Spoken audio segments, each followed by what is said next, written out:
Bienvenidos, ¿cómo están todos ustedes? Un placer para la primera mesa de opinión de Antioquia, para todo el mundo, estar con todos ustedes. En Antioquia tenemos de qué hablar, en la costa tienen de qué hablar, en el Valle del Cauca tienen de qué hablar, en el eje cafetero, en todas partes. Es hora de que nuestra opinión, la de las regiones, sea escuchada, porque tenemos gente bastante preparada que puede darnos muy buenos conceptos.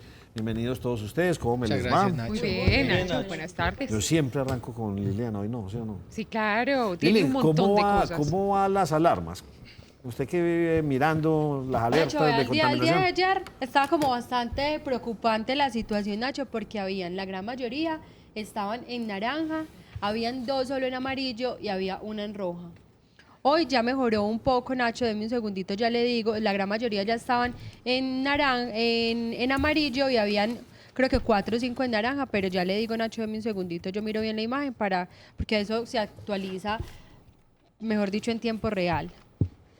Pero las personas también pueden tener ese acceso, ¿cierto, Lili? Claro Bueno. que sí, vea, eso es ingresando a la página del CIATA. En la página del CIATA ahí hay algo que se llama el tema de calidad del aire. Tienen que buscar en PM2.5, que es la que está relacionada con el tema de la contaminación. Y a través de esa página es la misma página que monitorea la Alcaldía de Medellín, el área metropolitana, para tomar las decisiones si se declara o no se declara algún tipo de alerta en la ciudad de Medellín. Le pregunto eso porque José Fernando Gil sacó pues como una información que le llegó donde ya habían dicho que iba a haber otra vez pico y placa ambiental jueves y viernes. La imagen falsa. ¿no? Pero es una imagen falsa eso, para que lo Nacho. tengan claro televidentes, no le Sí. crean a esas redes falsas. Todavía no hay pico y placa, seguimos con el del sábado. Alerta El de naranja. prevención. Pero de resto no coman cuento que eso todavía no hay. Aquí se lo vamos a contar de primera mano en el momento en que ocurra. Doña Sí, Nana señor. Monsalve, ¿cómo me le va? Mario Restrepo, Jonathan Zuluaga y todos los que nos están... Oiga, don Juan Guillermo Castaño, ya estoy aquí, Nacho, desde Medallo. Buenas tardes. Qué rico a todos los televidentes que se conectan rapidísimo. Hace un año, don Germán Mendoza, y aquí que manejamos mucha actualidad, pues tuvo unos invitados muy especiales hablando de este escándalo que se origina hoy en la ciudad de Medellín, con una investigación bastante profunda y sí, bien interesante que hizo la emisora La W. De hecho, utilizaron material nuestro, realizado por el canal Cosmovisión, Nos Cogió la Noche, y pues don Germán Mendoza, se puso la cosa como maluca. Duber también tiene información, o sea, ¿qué pasa ahí?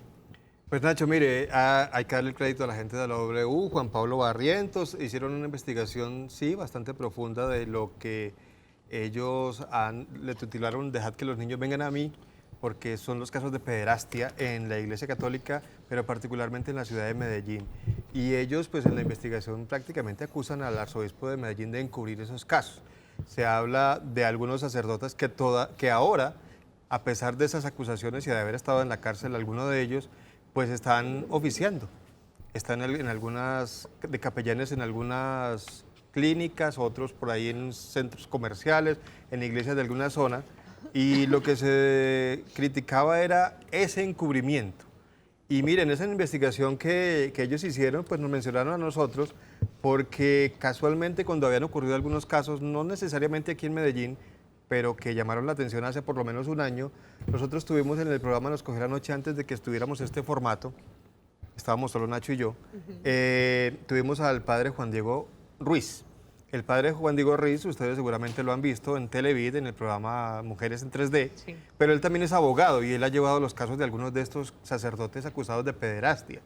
También tenemos en ese programa de hace un año a Blanca Rocío Bernal, ella es educadora, ya había sido rectora de un colegio, y como hablando de ese tema de la parte de la familia y la educación, y nos enfocamos en este tema de la pederastia, Nacho, porque salió justamente un comunicado de la Iglesia Católica donde prácticamente se responsabilizaba a los padres de permitir que esas cosas pasaran. Ay. Nos llamó mucho la atención eso. A los padres de familia. Los padres de familia, padres de familia, sí. Sí. No sacerdotes, padres Sí, de familia. sí, exacto. Entonces, si usted quiere, veamos aparte, Nacho, de la entrevista que teníamos en esa época con el padre Juan Diego Ruiz y con Blanca Rocía Bernal. De ese programa sacaron algunos apartes los señores de la W para hacer su investigación. Y comencemos sobre lo que decía el padre Juan Diego Ruiz de que pasaba a veces, que no siempre eran casos reales, sino que a veces había gente condenada y todo, y al final resultaba que no era cierto, y ellos tienen la teoría de que no siempre son casos reales. Aquí está lo que decía el padre Juan Diego sobre algunos casos que resultaron no ser como ellos decían. Hay muchos casos de sacerdotes que han condenado por pederastia, que han sido posteriormente absueltos. Incluso muchas veces después de condenarlos, porque aparecen una serie de hechos que desvirtúan absolutamente las cosas. En algunos casos, vinculando a los padres de familia en el asunto. Es decir, hay situaciones de denuncias de pederastia de muchachitos donde los padres inducen a los niños para esa actividad. Es decir, yo quiero... Es grave lo que usted está diciendo. Es muy grave. Es decir, yo quiero... Pero es grave de no doble disculpar. sentido. Claro, yo quiero quedar claro en que no es una disculpa a la acción. Es decir, por ningún motivo, absolutamente por ningún motivo. Así fuera que así el muchachito los padres se ofreciera. los induzcan a... Claro, así fuera. Es decir, eso no cabe.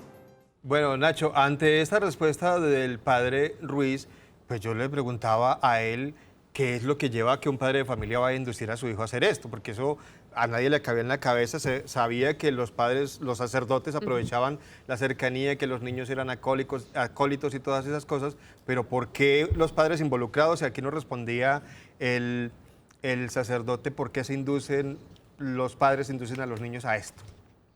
¿Para qué induce un padre de familia a que un hijo tenga algún tipo de encuentro con un sacerdote, padre? Es que yo pienso que, a ver,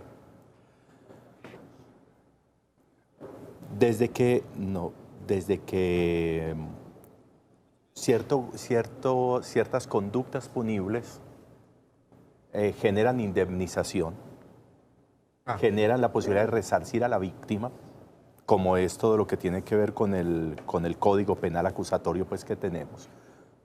Muchas de esas cosas se volvieron negocio. Yo insisto en que no es que estamos disculpando a los pederastas. El ejercicio. No, eso no funciona. Es decir, y desde el Papa para abajo, la claridad frente a la Iglesia es cumpla la tarea que debe cumplir, ¿cierto? Cumpla la tarea que debe cumplir.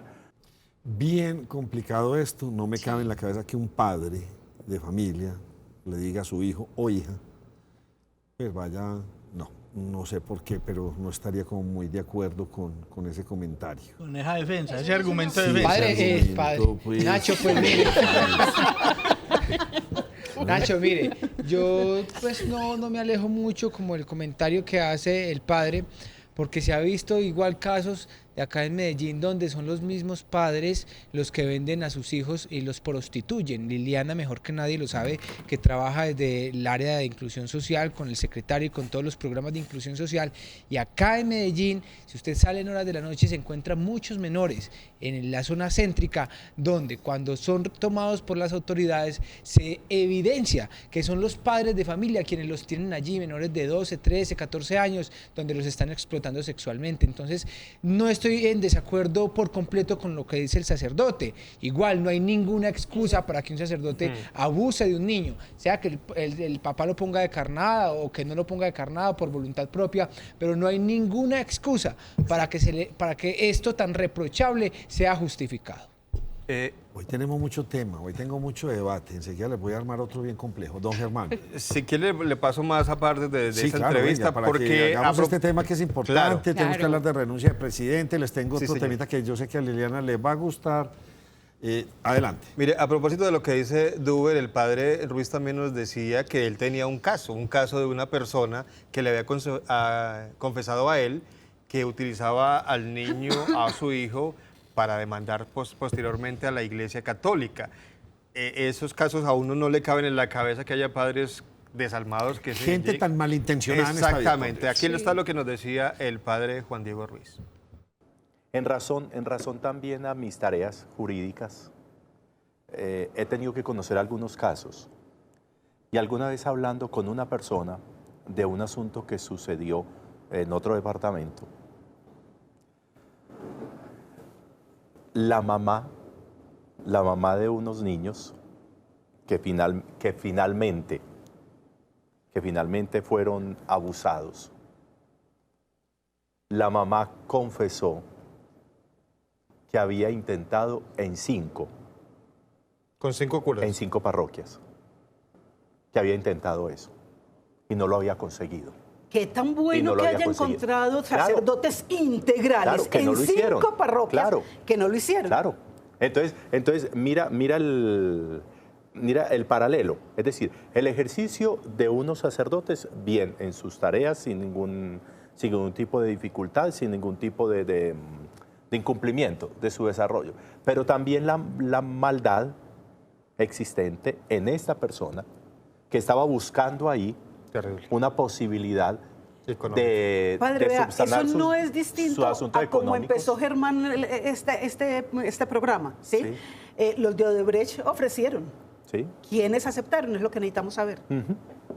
Bueno, yo Ofrecer que es el no asunto. obliga, ¿sí? Claro. Y en última instancia esa es la verdad, la que dice la invitada que teníamos ese día en el programa. A uno le pueden ofrecer y uno puede decir sí o no. Lo que yo me voy a quedar aquí como una conclusión anticipada, antes de dar la palabra a usted que quiere comentar algo es, pueden ser 100, 5, 4. Yo espero que sean muy poquitos curas pederastas. O 1. O como ayer, como lo que hablamos con el del Gaula. Pueden ser 2, 3, 4, 5 policías y esperemos que no sean 100 ni 200. Pero el que las hace las debe pagar. Sí. La justicia debe ser igual para todos. Germán. Duber, perdón. Estamos con los cables trocados en la mesa. Hágale porque estoy Bueno, Nacho, no, como mi acelerado. comentario es el siguiente. Tampoco es el hecho de que de pronto la arquidiócesis sea permisiva con estos casos de abuso. Y se sabe que muchos sacerdotes han sido condenados, salen de la prisión y continúan ejerciendo el sacerdocio como si nada hubiera pasado. Pero, Duber, la iglesia tiene que ser mucho más contundente con este tipo de cosas. ¿Qué pasa? La iglesia católica dice es que se ordenan sacerdotes eternamente, pero entonces retírenlos del ministerio porque no podemos permitir que un sacerdote abusador esté en una parroquia tirándose en la fe de muchas personas y en la vida de muchos niños. No, y que Esa es la otra Pues situación. precisamente, Duber, la siguiente pregunta que le hicimos al padre Ruiz tiene que ver con eso. ¿Por qué los castigos son esos que usted menciona? Algunos van a la cárcel, porque uno de ellos estuvo en la cárcel, el que está ahora, Castrillón, si no estoy mal. Pero a otros simplemente los trasladan. Yo le preguntaba eso al padre Ruiz.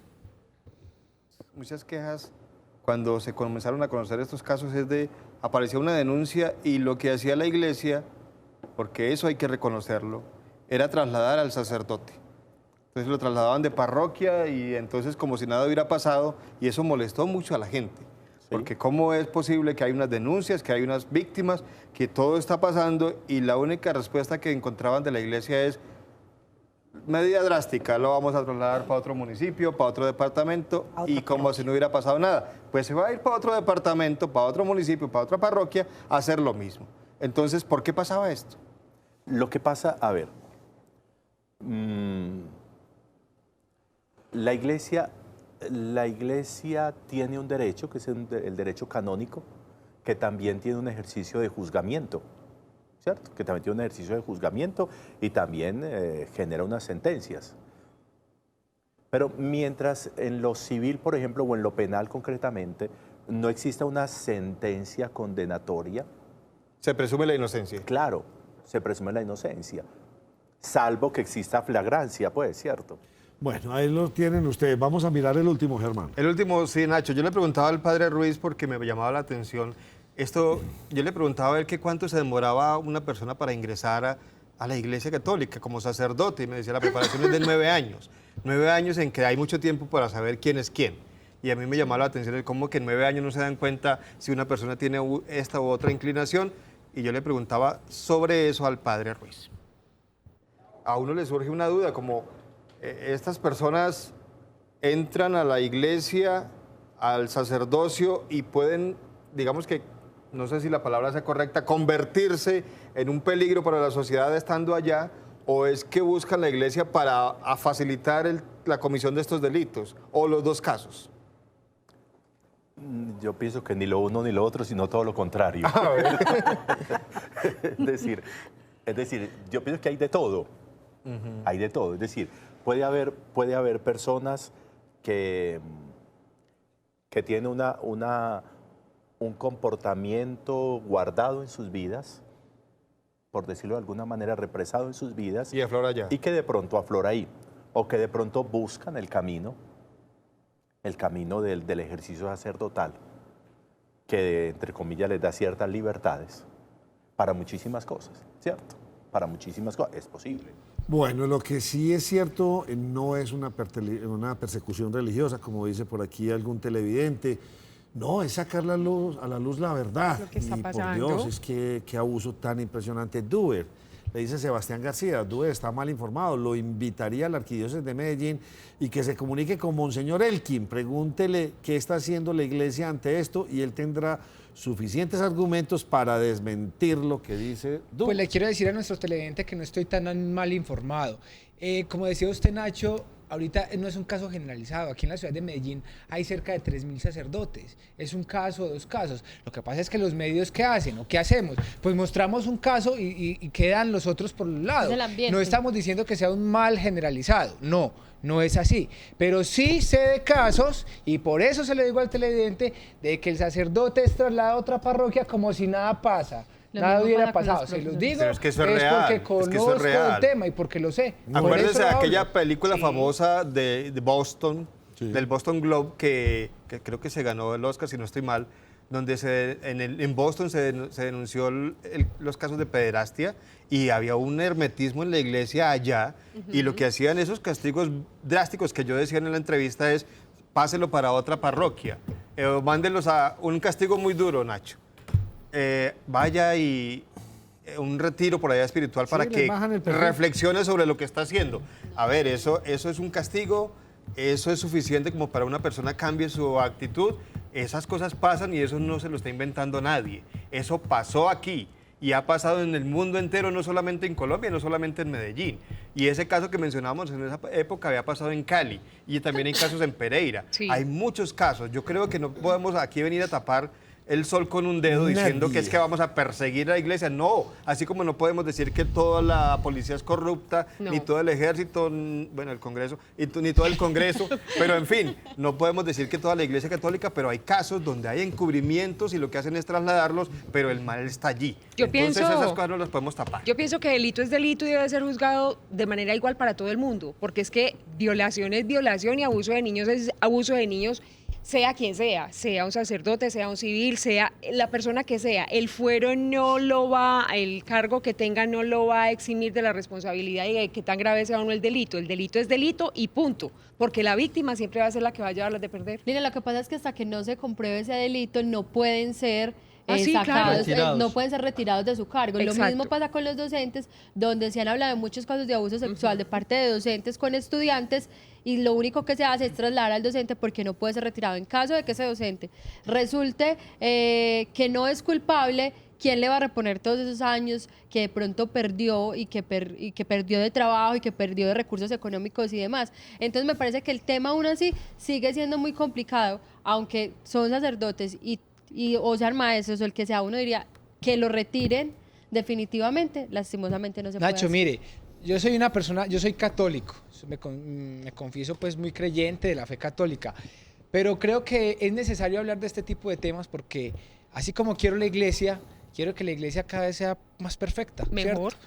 Y uno habla de este tema precisamente para que estos casos no se repitan, no con el ánimo de perseguir ni con el ánimo de señalar, sino con el ánimo de que se corrijan cosas que de pronto no le están haciendo bien ni a la sociedad ni a la misma iglesia. Y hay que preguntarle Bueno, a los señores. papás de esos niños qué piensan de esto. Claro. Porque es que si uno no tiene un caso, si a uno no le pasó, si conoce el caso por allá en los medios de comunicación, pero pregúntenle a los papás de estos niños que fueron víctimas de esto, qué piensan de la situación. Sabemos que hay derecho canónico, sí, eso está claro. El derecho canónico es como una especie de fuero que tienen los sacerdotes, así como el fuero militar en las fuerzas militares. Claro que sí, pero delito es delito, como decía Exacto. Lina, y uno esperaría que al menos haya unas sanciones más drásticas. Sí. ¿Va a ser su última apreciación o continúo con el programa? Don Edwin, ¿cómo? A ver, yo voy a mirar aquí porque le tengo un agradecimiento muy especial a don Edwin José Arias. de Serviautec San Javier. Claro que sí, recibí la torta que me mandaron desde por allá. Muchas gracias, muy especial. Me traté de comunicar con usted, pero no pude. ¿Qué está pasando con el metro? O sea, definitivamente, mire, le voy a decir qué me dice aquí una persona, Juan Carlos Arias. Los invitados, no, perdóneme, no es perdóneme, lo que nos están diciendo, no, doña Lilian. Nacho, buenas tardes. El problema de las fallas del metro se está haciendo extensiva a las escaleras eléctricas, especialmente a las de la estación de San Antonio. Además, las demoras del Metro Plus. ¿Qué le pasa a lo que más quiero de Medellín, mi metro? No sabemos. Vamos a invitar al gerente del metro. Esperemos que nos acepte la invitación, lo cual vemos como difícil. Pero el alcalde nos dijo, invítenlo. Hay que invitarlo, Nacho, bien. pero a propósito que usted habla de qué está pasando del metro, no solo es hablar el metro como un medio de transporte independiente. Recuerde que tenemos Metrocable, que tenemos Tranvía, que tenemos Metro Plus. Mucha gente se ha quejado del tema de Metro Plus que ahí decía la televidente, pero hoy en el Consejo de Medellín se llevaba un debate y es qué está pasando con todos estos medios de transporte. Y se llegó al Tranvía de Ayacucho, Nacho. Y a Jesús Aníbal muy bravo. ¿Por qué? Sí, a Jesús Aníbal y a varios concejales, claro que habían otros que defendían. Hay quienes dicen que el tranvía de Ayacucho realmente no fue acertado, que ha sido un fracaso total. Unos lo comparten, otros no. Yo personalmente no comparto que sea un fracaso. Sí ha tenido de pronto sus errores, pero no creo que haya sido un fracaso. Ha servido como un medio de transporte para esta comunidad. Lo que criticaban es que este medio de transporte se esperaba que movilizara cerca de 80.000 pasajeros diarios.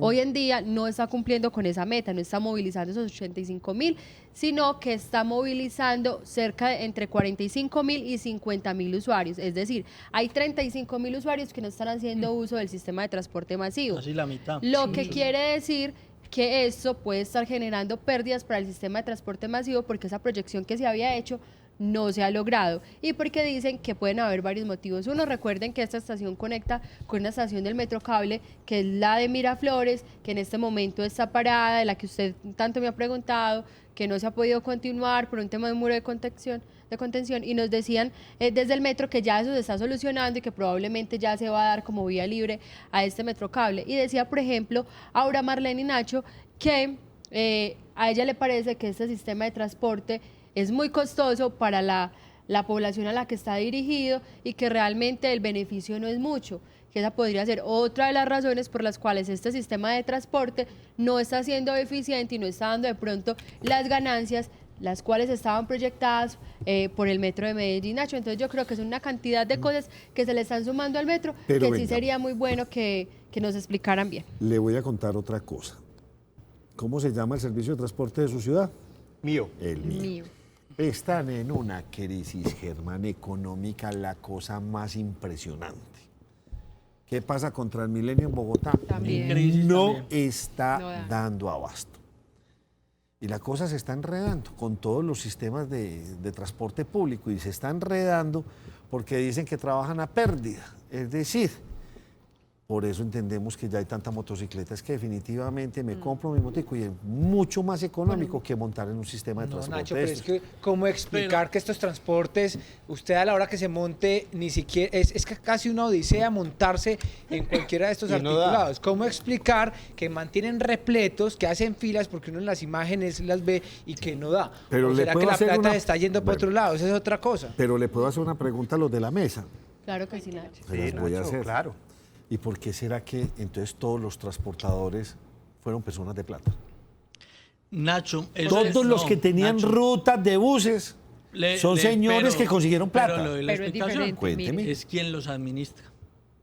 No es lo mismo cuando se administra lo público a cuando se administra lo privado. Porque y yo- cuando administra el dueño, y el dueño es un privado. Te Le duele. duele. Le duele. Dígame una cosa, Eso es yo completamente pensé, distinto. yo creo, Y no cuando se cambia cada 4 años de administración. Que se usted pone no gente, ve que cada uno quiere transportador su- pobre. No. Tienen 10, 20, 30, 100 buses, 100 Pero se busetas. quejan mucho. ¿Ah? Pero se No, se quejan y fueron malos empleadores muchos años. Pero progresan. Porque pagaban muy mal y porque por muchas cosas, ¿sí o no? Claro que cogían un bus de esto y lo utilizaban 40 años. ¿Ves? Pero yo como que no he podido entender por qué para unos el negocio sí funciona y para otros no. Pero es eso, Nacho. Y yo he tenido contacto con con transportadores y la diferencia está entre el público y el privado. Nacho, pero y al que recuerde le que duele. tenemos un invitado al cual le puede usted... Listo, sí, no, aquí transmitir está, esa pues me duda. dice Nacho, el costo del metro es venenoso, ¿cuánto cuesta un vagón de tranvía? Don Esteban, tienen 20 años. ¿O cuántos años tienen los vagones? O sea, ya los libraron hace tiempo, supuestamente, pero vuelve y se queda uno ahí como con ese sinsabor. ¿Por qué un transporte sí funciona y resulta que Y el otro el no? público, que es de muy buena calidad el que se está montando en Medellín, esa pérdida? Pues Tremenda. hace algunos años el metro siempre funcionaba bien y la cultura metro por eso fue que caló tanto en todos los ciudadanos, en todas las personas de afuera, en las propias, y la verdad es que tenía un funcionamiento muy diferente el metro en años anteriores a lo que ha pasado en estos últimos días y en estos últimos años. La verdad es que sí cabría entonces la teoría que dice José, ¿será que es que depende de la administración y eso es lo que de pronto no ha estado funcionando desde hace rato? Pero también hay que pensar en el incremento de las personas, pues que obviamente ha recibido la ciudad de Medellín y aparte de todas las estrategias que se están realizando para utilizar la misma línea. O sea, porque por ejemplo anteriormente cuando eran solamente las universidades públicas como la Universidad de Antioquia y la Universidad Nacional que tenían integradas las cívicas, pues eran estudiantes que tomaban el metro.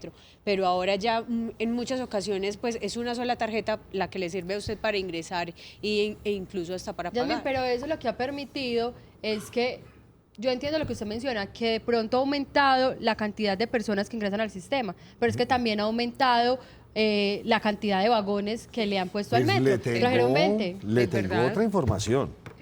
Están en cifras negativas. Transmilenio, el mío, el de Pereira, el de Medellín todavía no despega en la forma. Y me leí un artículo muy completo de la crisis del transporte público en Colombia. No están creciendo en pasajeros. Bien complejo, Oiga, bien Nacho, complejo. no, entonces espere. Transmilenio ¿Cómo no? pasó de ser un proyecto muy bonito a convertirse en la incomodidad y en el desastre. En la Mire, Claro, Nacho, ¿no? entonces Y- por eso es que de todas maneras en diferentes ciudades están tratando de hacer que las personas que tienen transporte propio, es decir, sus vehículos propios, los dejen en sus casas para empezar a implementar de manera casi que obligada el transporte público para ver si se sale de esa crisis, porque entonces esa puede ser la explicación, porque si no hay un transporte público que sea totalmente eficiente, porque a la gente le van a decir deje el carro en su casa, no vamos a peatonalizar casi toda la ciudad con el argumento de que es por el medio ambiente que lo están haciendo, cuando en realidad es tratando de salvar es un transporte público que hasta el momento no ha dado buenas cifras y Vea, resultados. y eso, Lina, y eso fue, digo yo, un error en el que cayó el gerente del metro hace poquito, que aunque él se enojó con un colega porque él hizo la pregunta, porque él mismo decía que no teníamos un sistema de transporte que fuera de calidad y que si no teníamos un sistema de transporte que fuera de calidad, era muy difícil exigirle a los ciudadanos que dejaran su medio de transporte en el cual van cómodos, van mucho más económico para hacer uso de este transporte como el metro, tranvía, Metro Plus. Entonces ellos mismos saben el problema. Y lo que dice Lina, a mí nada más en estos días me estaban contando, otros de los que están muy preocupados son los taxistas, porque les llegó la competencia, les llegó Uber, y ellos están en esa mesa con la alcaldía de Medellín promoviendo el tema de pico y placa para los demás vehículos, porque a ellos tampoco les está yendo bien. Me lo contó un mismo taxista. Sí, es Y cierto. vuelve y juega. Y entonces los de Uber, porque sí les va bien. Por eso. Y no estoy hablando del caso Colombia, en otras partes del mundo. ¿Por qué les va bien? No, Nacho, pero es, Entonces, pero es que el caso de Uber sí es aparte. Bueno. Porque el caso de Uber es, ellos no ponen nada. Ellos no ponen Ellos nada. se lo la llevan llevan todo. toda. Exactamente. Perfecto, Si sí, no hacen porque negocio. los gobiernos inventaron todas esas cosas y todo eso que tienen que pagar. Bueno, está bien, pues listo, porque los gobiernos se tienen que usufructuar de todas esas Pero situaciones. Nacho, muy me bien. parece mucho Pero más vuelvo y triste, juego. vea, me parece mucho más triste que todavía haya gerentes que estén administrando todos estos sistemas de transporte público, que se sepa que están dando pérdidas y que sigan allí como si nada. Sí. No hay una propuesta diferente o no salen de sus cargos y se quedan allá atornillados hasta que San Juan agache el dedo, como dice vulgarmente el dicho. Sí. Uy, esto Hoy me- Duber está, pero picantico. Nacho, Duro. venga, Sí, que me Duro. corro un Sí, es poquito. verdad. Ve Uber, ve Uber. Bueno, queda el sinsabor. Veremos qué pasa. Yo tengo entendido que los sistemas de Transmilenio, de Metroplus, del mío, fueron traídos de Brasil y Chile. Y me Curitiba. contaron que Chile la cosa no funcionó tan bien. En México la cosa es crisis. Y son buses de estos, no tan chiquitos como acá, son 3 buses de esos pegados, son gigantescos los de México. Nacho, pero era lo que yo le mencionaba. O sea, en esas partes donde no funciona es porque tienen el mismo factor. es de administración pública. Sí. Es de administración pública. Es y mala no funciona el administración sistema. pública. De Por cierta eso- manera, entonces nosotros no podemos confiar en las administraciones públicas porque obviamente el servicio es público. O sea, no podemos, mejor dicho, se tiene que entregar No, a un usted sí, privado pues, pues para no, que no, funcione. no, Yo no estoy de no. acuerdo con eso. No, Pero eso no es así. funcionan, Yasmín. Tristemente no funcionan. Así te guste o no te guste, no funcionan. Así es. Qué tristeza. Son Y casos entonces- excepcionales como empresas públicas de Medellín. Es una excepción a la Hay unos regla. casos Sí. Eso es una excepción a la excepcionales regla. en Colombia que tristemente no son muchos. Sí, Eso. porque es que, o sea, y yo sé que obviamente me va a salir mucho del tema, pero en cuanto a lo de las administraciones públicas, si esto sucede con el medio de transporte, ahora la propuesta que están haciendo es para que la salud la maneje el Estado. Eso sería una administración pública. Estaríamos entonces peor en el cuento de la salud, si llegáramos a tenerla. Acuérdese Sí, que se por salió eso se bastante el dice... tema. Sí, pero igual, o sea, es que Señores, igual me es voy una para una administración pausa. No, Nacho, pública. venga, no nos vamos Independientemente para del una servicio que sea, ya sea de transporte o de salud, es una después administración hablamos pública. después hablamos de salud, por ahora estamos hablando de transporte. transporte, sí, señor. En todo caso, está la cosa complicada para todos estos y varias administraciones les va a tocar desembolsar unas cantidades de dinero bastante grandes Sí. para que estos sistemas funcionen. No hay cómo competir con las motocicletas y a futuro no habrá cómo competir con los sistemas de transporte eléctricos. Cuando salgan motocicletas eléctricas y ya se vuelvan masivas y bicicletas eléctricas, no va a haber cómo competir. Y parece ser que como que no se dieran cuenta que es que el sector privado, las industrias se mueven y esto se va a cambiar. Claro. Lili. Nacho, es que antes de irnos a una pausa, yo les quiero, primero darle un saludo a Consuelo López del Barrio El Salvador, que ya nos ve muy puntual todos los días en el programa y que no solo se ve el programa en directo, sino que también se ve la repetición. Entonces, un saludo para ella.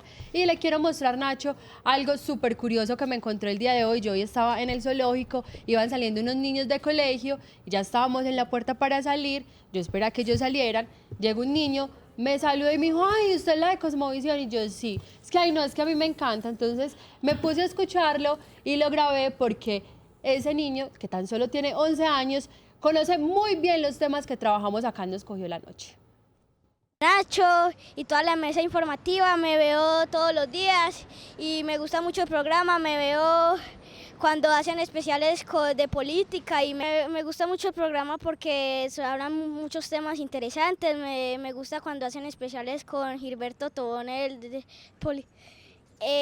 politólogo, y me encanta mucho. Un saludo a toda la mesa y los invito a que vean Cosmovisión de lunes a viernes.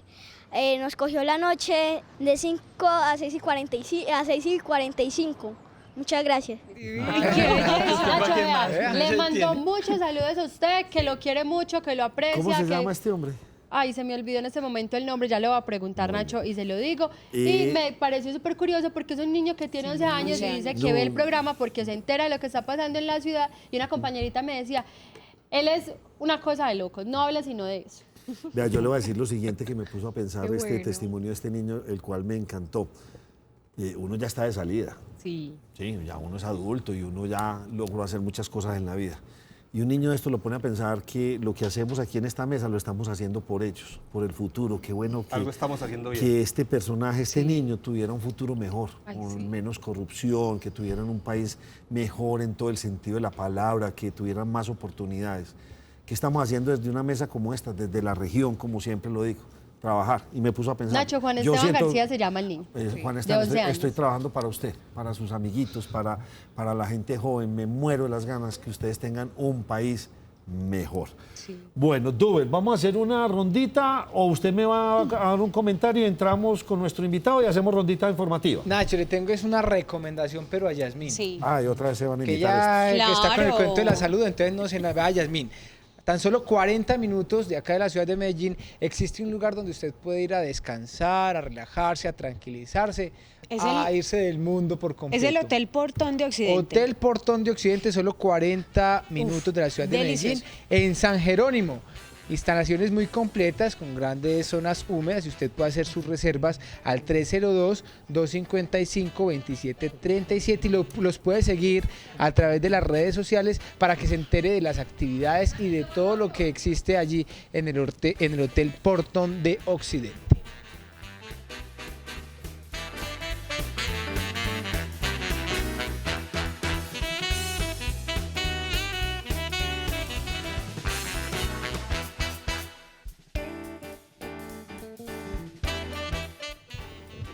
Bueno, continuamos, se nos cogió la noche. Gracias a todos los televidentes por escribirnos.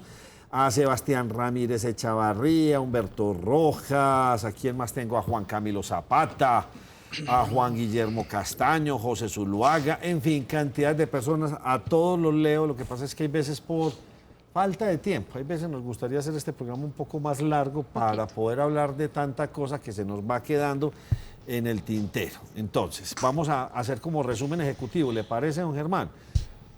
Policía que la haga, sacerdote que la haga, cualquier persona que la periodista haga, que la haga, porque no estamos exentos, Nacho. Todo el que la haga debería acudir, estar en la justicia. Es así, simple y llanamente. No deberían existir esos fueros especiales. Yo soy sacerdote, me mandan para Yeton y me esconden. Por un lado eso. Segundo, resumen ejecutivo, deja mucho que pensar. El alcalde aquí no lo dijo él. Llamen al gerente del metro, porque hay otras razones, pero parece ser, muchos dicen acá, que es el sindicato. No sabemos, esperemos que nos lo diga. Son solo rumores, Nacho. Son solo rumores, pero entonces fallando las escaleras, fallando el otro transporte. Muchas Por cosas. Dios, no podemos entrar ahora en este asunto. Muy bien, ese sería como el resumen ejecutivo. Hasta ahora sí. Listo. Yarmín, lo de su salud lo vamos a hablar más adelante. ¿Por qué la administración pública a veces le queda tan Qué grande tristeza. el manejo de las cosas? Qué tristeza, porque es que se quejan desde lo local, lo departamental, lo nacional, y cualquier razón o explicación es, no, es que es una administración pública, pues eso da vergüenza. Dairo León Jaramillo, Nacho, acabo de venir de México y lo más curioso es que allá las motos son para los correos, no es considerado un medio de transporte como tal. En las vías se ven pocas motocicletas. Hay una razón y lo mismo pasaría en Europa. Cuando tenemos países con estaciones, usted en diciembre o en enero, febrero, marzo, usted no saca eso ni de funda. Usted se imagina, Lo mismo pasa en se Chile, congela. Argentina, no se ve mucha motocicleta. Sí. Nuestro clima, que es una gran bendición, permite que y si ustedes pueden analizar, ¿cuáles son los países con mayor? Todos los que están en el trópico, con mayor cantidad de motocicletas. Sí. Mírenlos todos. Todos los que tienen problema de motocicletas son los que están en la línea del Ecuador. Nacho, y me dicen que en Argentina es muy particular porque la motocicleta es utilizada o la compras mejor para salir de paseo los fines de semana, para salir Mientras al esté campo. haciendo buen clima. Exacto. Denme una información rápidamente antes de entrar con nuestro invitado Miguel Nacho, Jaramillo, a miren. quien lo saludo ya. Está haciendo cuentas, él está restando y sumando y nos va a decir enseguida La cómo va encuesta. la cosa, la Sigue las encuesta. encuestas. Vamos a analizar esta última encuesta, este fin de semana sale otra y eso seguirán saliendo. Vamos a ver cómo les va a ir a los encuestadores. Nacho, mire, en las últimas horas las autoridades hallaron el cuerpo sin vida de Jorge Mario Durango Jaramillo, un docente que se desempeñaba en su profesión en el municipio de Barbosa, quien se encontraba desaparecido desde el pasado sábado. En horas de la tarde el hombre, pues la última comunicación la sostuvo con su familia. De ese momento ellos no sabían dónde se encontraba, comenzaron la búsqueda. El día de ayer, muy desesperados, pues fueron a la casa del hombre, allí en un barrio del centro de la ciudad de Medellín, en una unidad residencial. Ingresaron al apartamento del hombre y se llevaron la sorpresa de que se encontraba sin vida. Según una inspección que realizaron las autoridades, pues el hombre presentaba algunos hematomas en el cuello, había un lago hemático, o sea, había sangre, rastros de sangre, y no se sabe qué fue lo que sucedió. El caso fue que las autoridades ya están investigando, están mirando todas las cámaras de seguridad de esta unidad residencial para saber quién entró con el profesor y posiblemente indicar quién fue quien le pudo haber quitado la vida. Definitivamente yo sí le haría una invitación a todo el mundo. Pongan cámaras de seguridad. Ustedes Es lo sí, mejor, no, Nacho. estos Y ahorita no. le tengo noticia con cámaras de seguridad Bueno, a propósito. porque usted me tiene ahí dos personajes Así que es. ¿él la tiene? Sí, ahí está. Usted de una vez. Bueno, sí, Nacho, de una mire, vez. eso fue en el municipio de Río Negro el pasado lunes 19 de marzo.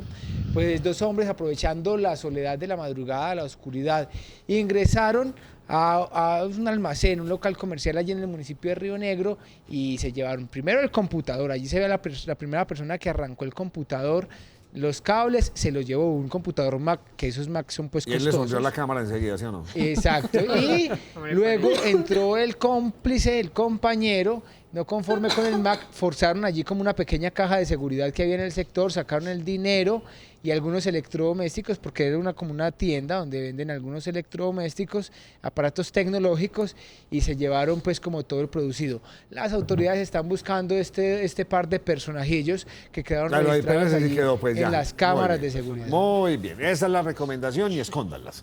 Es lo no se mejor, den cuenta. Nacho, porque que vienen quedan en escondiditas evidencia y quedan en sirve evidencia, de y material así los vamos a probatorio. poder meter a todos a la cárcel. El glorioso Instituto Jorge Robledo, Sí, señor. mejor colegio de Colombia, Sí, señor. porque eso es una maravilla. En la Diga época por de qué. Nacho. ¿De dónde usted? Todo eso. De donde usted salió. Quiero mucho mi colegio, el Instituto Jorge Robledo. Sí. Pues hoy fue noticia. Sí, señor. Se puso las pilas y cómo le parece que es la primera institución en la ciudad de Medellín en la cual se sacaron las bebidas gaseosas y las bebidas azucaradas que no son naturales de las ventas de su cafetería. Es decir, allá a los estudiantes les tienen a su disposición, son batidos y jugos naturales. Dice el rector, el señor Federico Guillermo García, que es más importante para ellos estar trabajando en la salud de sus estudiantes, que ellos saben que con las gaseosas pues ganarían más, el margen de ganancia sería más grande, pero que a ellos eso no les interesa es empezar a trabajar desde hace rato por la salud de sus estudiantes, porque se han dado cuenta que una bebida azucarada puede tener hasta 14 cucharadas de azúcar. Eso perjudica la salud de los estudiantes y obviamente hay que empezar a tener hábitos saludables pues desde los primeros años y en lo posible, pues si la institución educativa puede aportar a esto, pues con mayor razón se suman a que pues más adelante, pues estas personas que empiezan desde corta edad a tener estos hábitos que no son tan agradables, tan saludables, se eviten enfermedades. También dice que la Secretaría de Salud de Medellín pues afirmó que ve con agrado esta medida, que ojalá más instituciones se sumaran. Esto no es por ley, esto no es obligación, esto fue de manera voluntaria y lo ven con muy buenos ojos. Además, el año entrante, Nacho, le cuento, van a sacar un estudio sobre 42 instituciones públicas, van a medir el nivel de alimentación y sobre todo cómo está eso para los estudiantes, así que desde este año deberían empezar a tomar otras medidas por parte de otras instituciones educativas. Don Sebastián Ramírez, le prometo traerle el tema de habitantes de la calle, tema bien importante, don Germán, ¿qué iba a decir? Qué aplauso para ese colegio. Claro Ese que es un sí. colegio, eso, no. Y que tiene que ser así. Pero una yo le diga iniciativa. quiénes salieron de allá, usted pues, ya, Dígale, hágale. mejor dicho. ¿Ah? No, hágale. Nacho López.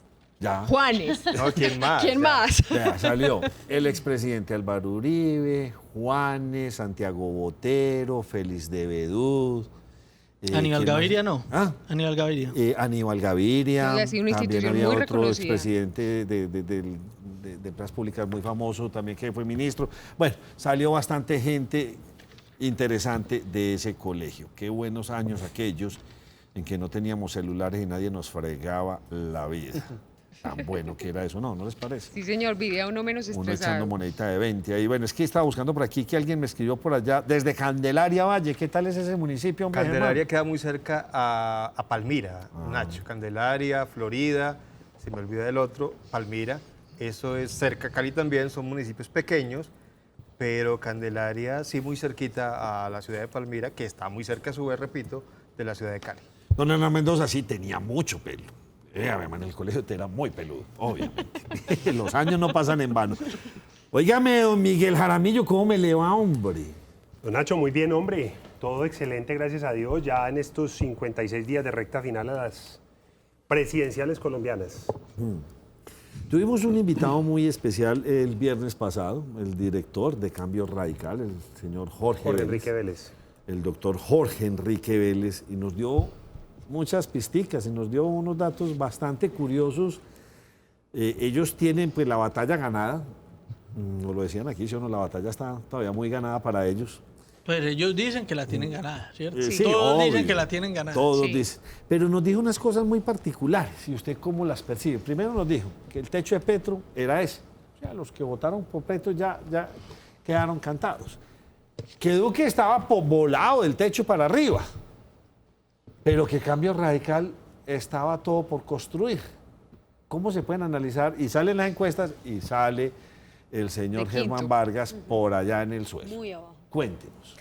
Bueno, pues Nacho, le tengo un tema que incluso es noticia de última hora, o sea, acaba de darse a conocer la segunda parte de la gran encuesta. Lo que conocimos ayer en la noche fue la primera parte, esta llamada gran encuesta que es la elaborada por Jan Haas.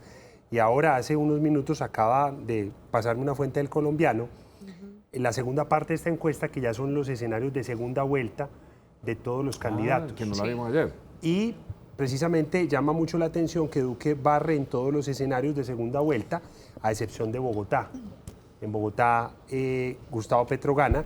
Y en la costa Caribe, que uno pensaría que la costa Caribe es el escenario por excelencia de Germán Vargas Lleras, y donde Jorge Enrique Vélez, que ya lo he escuchado en esos argumentos, podría ser el escenario donde puede ganar Vargas Lleras terreno, pues allí cede ante Iván Duque, en esa, digamos, gran encuesta. Recordemos que estas encuestas son encuestas que se realizan, fueron 1.250 personas, sobre todo en concentraciones urbanas y con tarjetón en mano. O sea, son encuestas que no se realizan teniendo muy en cuenta toda la máquina que movilizó las elecciones al Congreso de la República. Máquina donde las cámaras de representantes, por ejemplo, a veces tan despreciadas, digamos, o tan poco visibles, marcan la forma en la que en el territorio se moviliza ese voto de los congresistas. Y para nadie puede quedar duda de que el 11 de marzo, Cambio Radical, ya lo habíamos anticipado en este programa, fue uno de los partidos que más terreno ganó en cuanto a máquina política en Cámara de Representantes. Si a eso usted le suma el apoyo del gobierno actual, que siempre cabalgar de la mano con un gobierno, y para nadie quede duda de que ya Juan Carlos Pinzón como vicepresidente y Germán Vargas Lleras como integrante de ese gobierno, con burocracia adentro y muy ligado a las políticas de Santos en este momento, sobre todo porque ya no puede encarnar esa figura contraofensiva desde el relato y desde el discurso político como sí lo está haciendo Duque, pues obviamente creo que Vargas Lleras tiene una enorme posibilidad de pasar a segunda vuelta desde mi punto de vista. Miguel, ahí viene una pregunta muy del caso, pienso yo, después de definidas las fórmulas vicepresidenciales. ¿Qué ganan y qué pierden cada una de las campañas con los vicepresidentes que tiene? Nos gustaría que nos contara, uno por uno. Duque, Vargas Lleras, Fajardo. O no le aporta nada una figura como el vicepresidente. Recordemos que en 1991, con la nueva Constitución, se establece que en Colombia existe un vicepresidente. Pero después de 20 y tantos años, la figura vicepresidencial no sirve para absolutamente nada. Pareciera como un gerente de asuntos sin importancia dentro de la estructura gubernamental del gobierno nacional. Siempre termina siendo como de comisionado de paz, de policía, de seguridad. Ahora vemos a Oscar Naranjo pendiente del proceso con las FARC. Siempre resulta como una especie de comodín. Sin embargo, a la hora de seleccionar la figura vicepresidencial, uno de los temas que uno más recomienda a un candidato, en este caso presidencial, es tratar de agregar valor desde la figura, sobre todo desde el voto de opinión. Entonces yo creo que en las decisiones de la gran mayoría de estos candidatos, y así se vio en la última encuesta, en esta encuesta en la que va a salir el viernes, de la cual también tengo algunos datos que podría anticiparles, es que esos vicepresidentes no movieron la aguja de las emociones de los colombianos. Y revisemos si quiere rápidamente caso por caso. En el caso de Sergio Fajardo, yo creo que hace parte de una líder política del propio nicho, con la que viene cabalgando y caminando el país hace mucho rato. No hay novedad. Fajardo no existe novedad alguna, hacía mucho rato estaba muy cantado, era una cierta puja, una cierta rebatiña de si era ella o era otra mujer, pero finalmente se sabía que Fajardo necesitaría una mujer. Hoy el escenario pone a Fajardo en el peor de los mundos, casi que demandando una alianza con Humberto de la Calle, que para mí hoy no tiene probabilidad alguna de pasar a la segunda vuelta, y esto ocurre por muchos hechos, pero principalmente por una cerveza o una fotografía con una cerveza mal tomada, que la vimos hace 15 días aproximadamente y que trataron de revertir, pero que ya fue, digamos, esa cereza que se le puso al pastel. Fajardo no agrega valor. En el caso de Germán Vargas Lleras, pues por norma legal tuvo que poner a Luis Felipe Henao. Yo creo que hasta un niño de 5 años se daba cuenta que es un aliado de su propio ejercicio político, ministro de Vivienda, de su equipo. Todos sabíamos que iba a haber un cambio ya en esta semana posterior, donde ya se podía hacer la inscripción adicional, y llega a su campaña el exministro Pinzón, un hombre de todos los afectos de la Casa Santos, del gobierno nacional, que trató de marcar diferencia, pero toda su carrera política se la debe a Juan Manuel Santos, y creo que para el país queda muy claro que esa es la campaña santista, muy de cerca con la campaña de Fajardo. La otra figura es la de Iván Duque, pues yo creo que Iván Duque termina con una votación importante en la consulta.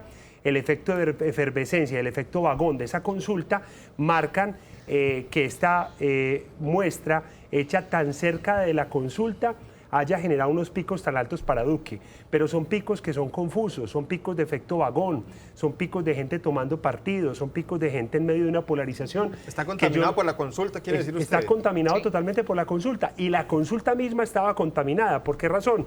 Porque ni los votos de Carlos Caicedo son de Carlos Caicedo, que él está diciendo que tiene 500.000 votos, y esos son votos contra Petro, y los votos de Marta Lucía son votos contra Uribe.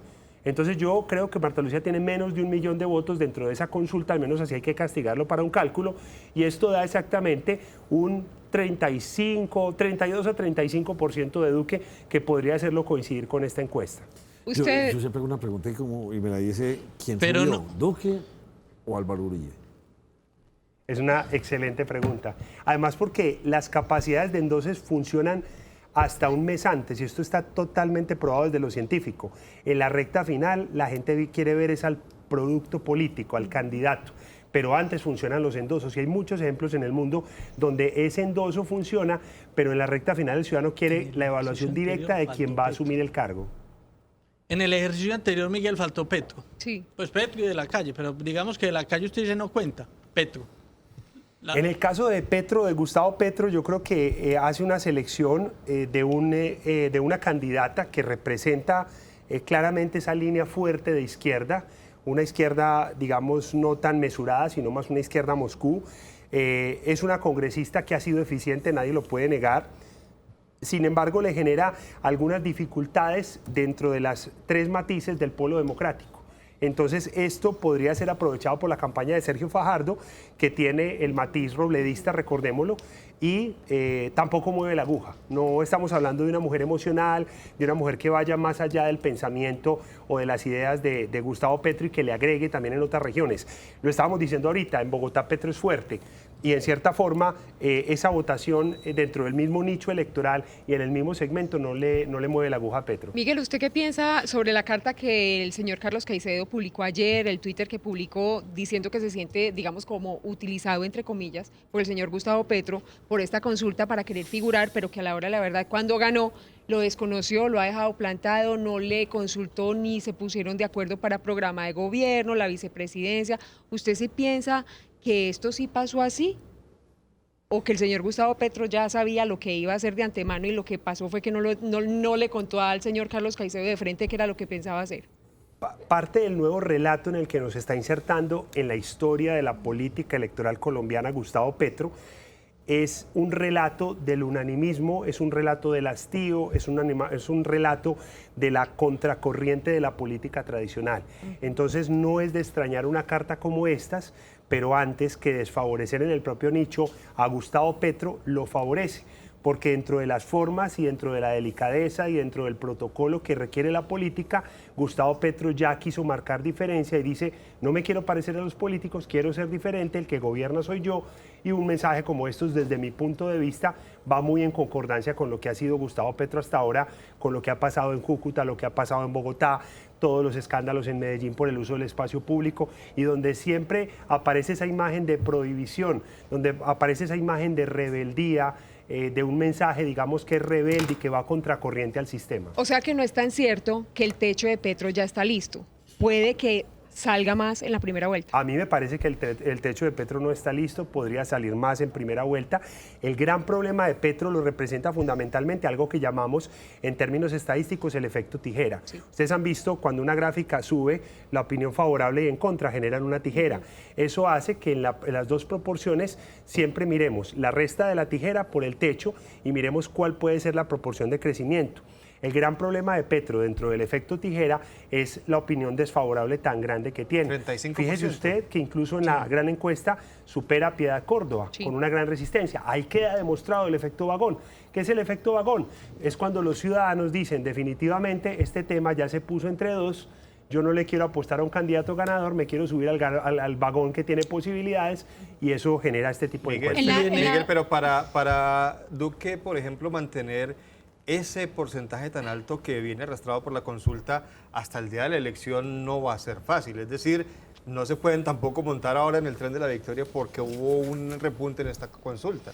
Germán, usted tocó un tema bien importante y para esto yo quisiera citar la famosa portada de Revista Semana que estamos viendo muy en las redes y demás.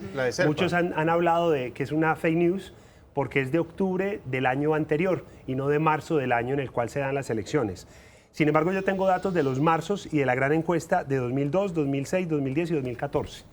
En 2006, en marzo, Uribe tenía 56%, Gaviria 13%, Gaviria llegó más o menos al 20%. Igualmente creció. El fenómeno de 2010, Mocus tenía 9%, Santos 36%. ¿Se acuerdan ustedes que Mocus en algún momento llegó a ganar? Sí. Y que se desinfló a pesar de que era todo el tema de las redes y de sus malas respuestas al final y programas de televisión y demás. Y en 2014, en marzo, Santos tenía 32.5 y Oscar Iván 15.6. Y acuérdense que Oscar Iván ganó la primera vuelta. Entonces yo creo que este favoritismo que está llevando a mucha gente, digamos, a favor del centro democrático, del uribismo, de la derecha, a buscar ya carro de bomberos, a tirar voladores, a decir que esto se ganó a 56 días, que son días con más de 24 horas en intensidad de hechos políticos como los que se nos avecinan, me parece que es apresurado y poco prudente. Y en ese escenario, ¿qué deben hacer entonces las campañas de Fajardo y Vargas Lleras, que son las que vienen como de tercera y cuartas colgadas? Y que incluso le ganó el voto en blanco según la gran encuesta, pues que ahí es donde uno dice, ¿eso sí es real? ¿Y para dónde son esos O sea, votos? Sí, pues porque es que, o sea, estar por encima de dos candidatos, el voto en blanco, eso sí lo deja uno muy cuestionado también. Bueno, ahí hay varias preguntas, pero es bien interesante. En el caso del voto en blanco y el voto indeciso, cuando uno va a la mistura, no al dato que aparece allí físicamente, sino a la ficha técnica, a cómo se pregunta en el cuestionario y al uso del tarjetón físico, que además tiene las fotos desactualizadas, y me parece que es una gran imprecisión. Uno se da cuenta que allí todavía aparece un porcentaje que es alto en comparación con años anteriores, donde ha fluctuado en el 10 y el 11%, esta vez es del 13%. Me parece que todavía la indecisión sigue siendo relativamente alta, primero. Segundo, en el caso de Germán Vargas Lleras, pues aparecerá o aparece o empieza a aparecer una estrategia que creo yo que le da fortaleza sobre todo en la máquina, lo que yo explicaba ahorita, y donde hay que leer que puede que no alcance un gran resultado dentro de las encuestas políticas, pero creo que la máquina que está teniendo en Cámara de Representantes, en Senado y los hechos políticos que vengan a partir, digamos, de la relación que él establezca con el electorado, pueden hacerlo salir de ese escenario, sobre todo si se puede ubicar en un escenario de centro, que es lo que también va a tratar de hacer Fajardo. Mire, yo tengo la siguiente teoría, y es que los partidos políticos le han hecho mucho daño a Sergio Fajardo. Recordemos que en 2003 y en 2011 Fajardo aparece ligado a los partidos políticos, pero desprendido de los mismos. Incluso los resultados de Fajardo en Antioquia, ahora le decía al diario El Colombiano, resultan increíbles por tres razones fundamentales. Primero, al GEA no le ha venido bien el tema del vínculo con la izquierda colombiana. Segundo, Fajardo es un hombre que maneja voto de opinión en el Valle de la Aburrá, pero en las otras subregiones llegó a través del Partido Liberal, acuérdense, Aníbal Gaviria, la Alianza AMI y demás. Y tercero, que fundamentalmente, y le pasó a Federico Restrepo, la gente no tiene una sensación de que Fajardo tenga relevos o represente un partido, sino que él se representa a sí mismo y por ende, de la mano con partidos políticos tan abrazados como está en este momento, pierde fuerza y creo que en este momento está en el peor de los escenarios. Señores, vamos a hacer una breve pausa. Denme una información, José Fernando Gil. Nacho, los datos de EPM que salieron ayer sobre la hora del programa y no tuvimos la oportunidad de entregarlos. La utilidad 2.200.000 millones de pesos, las transferencias al municipio de Medellín 1.200.000 millones de pesos. En el caso de EPM sus activos ya llegan a 39.500.000 millones de pesos, sus pasivos son de 18 billones de pesos y en el caso del grupo EPM de toda la organización los activos son 47.300.000 millones de pesos, sus pasivos 26 billones. Los ingresos el año anterior llegaron a los 7 billones de pesos y la rentabilidad fue del 12%, la empresa más emblemática e importante de la región. Don César Alberto Verona Carrasquilla. Yo soy López Carrasquilla, este es Verona Carrasquilla. Nacho, desde Cali, sintonía total. Gracias a todas las personas que nos ven ya. Aquí tengo de Chocó, de Montería, mejor dicho, de todas partes. Vamos a seguir enseguida con este análisis tan interesante. Usted no me dio noticia. Nacho, pero yo le tengo noticia muy relacionada con la que mencionaba José. Es un poquito difícil de entender de pronto para muchas personas, voy a tratar de hacerlo. Resulta que la administración municipal cada año tiene un superávit. ¿Qué es el superávit? Esos recursos que ellos llaman que de pronto por eficiencia, aunque algunos concejales dicen que fue que no se gastaron la platica, por eficiencia en cómo gastaron esos recursos les queda una platica adicional. Con esa plata adicional se llega al Consejo de Medellín y se presenta un proyecto de acuerdo para adicionarlos, en este caso, al 2018. Para este año, la proyección era 312.000 millones de pesos. ¿Qué pasó? De esos 312.000 millones de pesos, En el 2017 ya se tenía planeado que iba a ser más o menos cercano a eso y ya se habían incorporado 180.000 millones de pesos. Es decir, que quedan haciendo falta 132.000 millones de pesos para incorporar este año.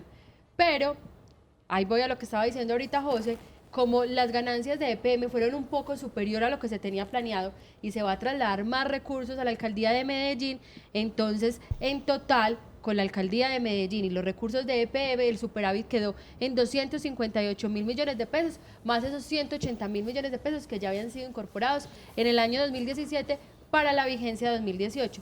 Uno de los proyectos más importantes que se tiene planeado hacer con esos recursos, se habla de construir el corredor para el Metro Plus en la avenida Oriental Nacho, para que el Metro Plus ya no tenga que competir con una cantidad de vehículos y motos. Me parece un buen proyecto para la ciudad, se habla ahora de infraestructura y también se habla de impulsar todo el tema de la movilidad eléctrica. Le recomiendo a este alcalde, amplíe esas aceras de la Oriental, llénelas de árboles y que queden Bien grandes bonitos. bulevares. Sí, señor. La otra cifra pues impactante fue muy particular, 50.000 millones de pesos no reclamados en la lotería de Medellín. Oiga, ¿cómo le Premios, parece? si vieron la Nacho, noticia. ya Hay que gente Nacho, que hay gente compra. a buscar los Nacho. quinticos viejos. Ya que Liliana nos menciona el tema de la Oriental, pues ¿Usted ayer... qué dijo Oriental? Sí, ayer que pasé por el sector vi, como les he manifestado, me gustó mucho, me gusta mucho la intervención que se está haciendo allí, pero lo que nos temíamos, El pero. ya había algunos habitantes de calle acostados allí en el jardín, o sea,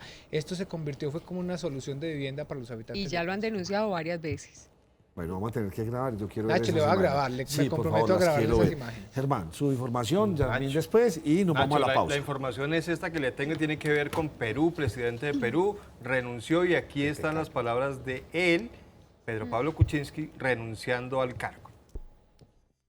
Pienso que lo mejor para el país es que yo renuncie a la presidencia de la República, porque no quiero ser un escollo para que nuestra nación encuentre la senda de la unidad y armonía que tanto necesita y que a mí me negaron. No quiero que ni la patria ni mi familia sigan sufriendo con la incertidumbre de los últimos tiempos.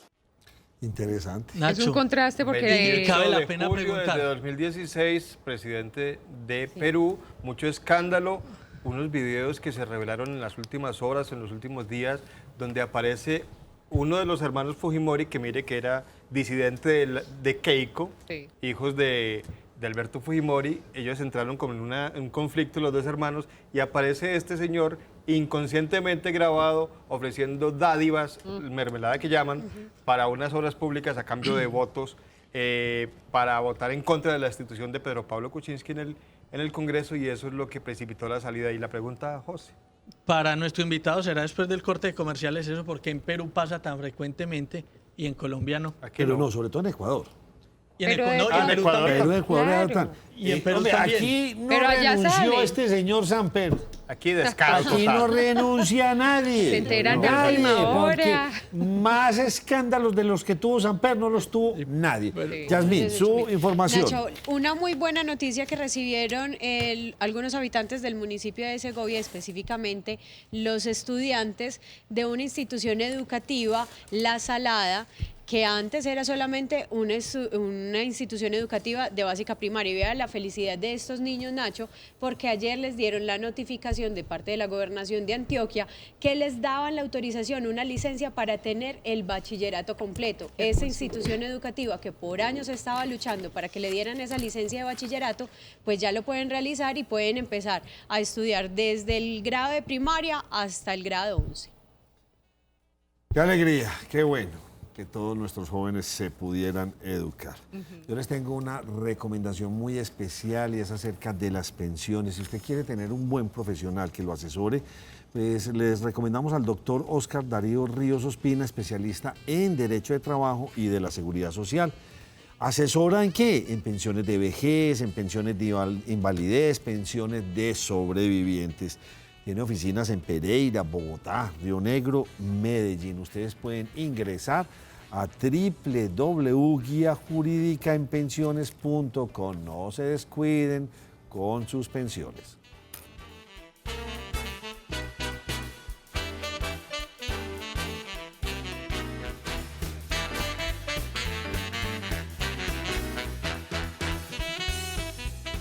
Miguel, usted desde sus análisis, yo quisiera que nos contara a todos los del programa, porque uno queda como con cierto sinsabor. O sea, todo el mundo dice, o bueno, no, todo el mundo no, muchas personas dicen, no, es que Uribe montó al que él quiso, Duque, ¿sí? Y era el que dijera Uribe. Pero no entiende uno porque hubo una consulta, donde habían 3 personas que salieron a una consulta. 4 más. Y fue una encuesta. ¿Cómo así? No, de la derecha. No, consulta. Entonces teníamos a Duque, a Marta Lucía y a Ordóñez. Y a Ordóñez, ¿sí No o la no? consulta del CD, sino la abierta. Sí, la abierta, listo. Ahí pudo haber ganado Marta Lucía. Con Cualquiera. eso, pues, hipotéticamente, ya ganó el otro, pero hipotéticamente hubiera ganado Marta Lucía, entonces Uribe desaparece del plano y Pastrana se hubiera empoderado. O sea, ¿estuvo bien tanta democracia en ese sentido o es que definitivamente se sabía que es que Uribe jala y jala lo que tiene que jalar? Sí. Pues yo creo que de todas maneras en estas consultas aparecen un montón de fuerzas políticas que es bueno leer ya luego en la mistura, porque cuando uno ya empieza a revisar qué pasó en la costa atlántica, qué pasó en el Pacífico, qué pasó en los Santanderes, empieza a entender que el fenómeno Duque va más allá del uribismo. Es un fenómeno, digamos, que parte del miedo a la izquierda, del miedo a que la sociedad tradicional colombiana, siempre soportada bajo estandartes de una especie de democracia churchiliana, es decir, de una especie de democracia de la zona de confort. Ahora que estaban hablando ustedes del tema Perú y Ecuador, y que así somos culturalmente, pudiera estar eligiendo una opción que nos llevara por el mismo camino y no tomar una decisión de cambio hacia un escenario de incertidumbre. Pero excelente su respuesta. Entonces lo que usted está diciendo es de pronto que esos votos sí se le podrían ir entonces a Germán Vargas. Es que Germán Entonces, Vargas tiene votos porque uribistas. usted me decía ahora, Sí. es que tranquilamente la segunda vuelta puede ser Germán Vargas y Duque. Y es que en la consulta supuesto. pudo haber votado gente que no quisiera pertenecer a cada uno de esos partidos, sino que simplemente voy a votar porque quiero votar y punto, pero o por no odio porque vaya a ser resistencia eso. a la otra fuerza, que en este momento las dos fuerzas son el uribismo y el petrismo. Sí. Y en esa disyuntiva, en esa confrontación, también a partir del odio se vota en Colombia. En Colombia llevamos más de 2 décadas, y no 3 décadas, recuerdo, votando por odio, resistencia o por salvarnos de algo, el coco que ya vino, que nos va a comer que esto. Entonces no aparecen mucho lo programático, no aparecen las propuestas de los candidatos lastimosamente, empieza a aparecer la guerra sucia que va a abundar en esta campaña. Sí. El escenario no es bueno porque indudablemente les debo contar que en la campaña de Germán Vargas Lleras empezó a trabajar ya el asesor, el estratega venezolano JJ Rendón. Entonces se vislumbra una campaña que será un lodazal sin lugar a dudas. Pero un lodazal en el sentido, por eso quiero quedar en eso. Entonces la campaña sucia va a ser es contra Uribe y no contra Duque. Porque Duque ha tenido una carrera transparente, el hombre ha estado tranquilo, no ha tenido mucho manejo de lo público, mucho que investigar. Entonces esto va a ser todos contra Uribe, todos contra Petro. Y lo dejo que usted pregunte, qué pena, pero es que no, tranquilo, nos podemos salir Nacho. ahí de... La pregunta, y es complementaria a la suya, ¿usted por qué es tan optimista con Vargas Lleras y tan pesimista con Petro? Siendo que hoy por hoy, tan optimista con Vargas Lleras y tan pesimista con Fajardo, siendo que hoy por hoy, según las encuestas, es más representativo Fajardo que Vargas Lleras. Bueno, voy a tratar de combinar las dos cosas. Uno, cuando diseña una campaña política, tiene que saber muy bien qué representa, si uno representa un héroe o un villano. Eso es así de claro. Cualquier comprensión de lo contrario está por fuera de lo racional dentro de una campaña política. Y es claro que a Vargas Lleras le conviene mucho más la dicotomía con un villano, comillas, dentro de la contracorriente del sistema. El sexto escenario de la gran consulta que está dándose a conocer en este momento es bien extraño. Petro y Vargas Lleras en una segunda vuelta empatan 34% cada uno. ¿En serio? Y un 32% no votaría por ninguno de los dos. Lo están dando a conocer en este momento. Un 32.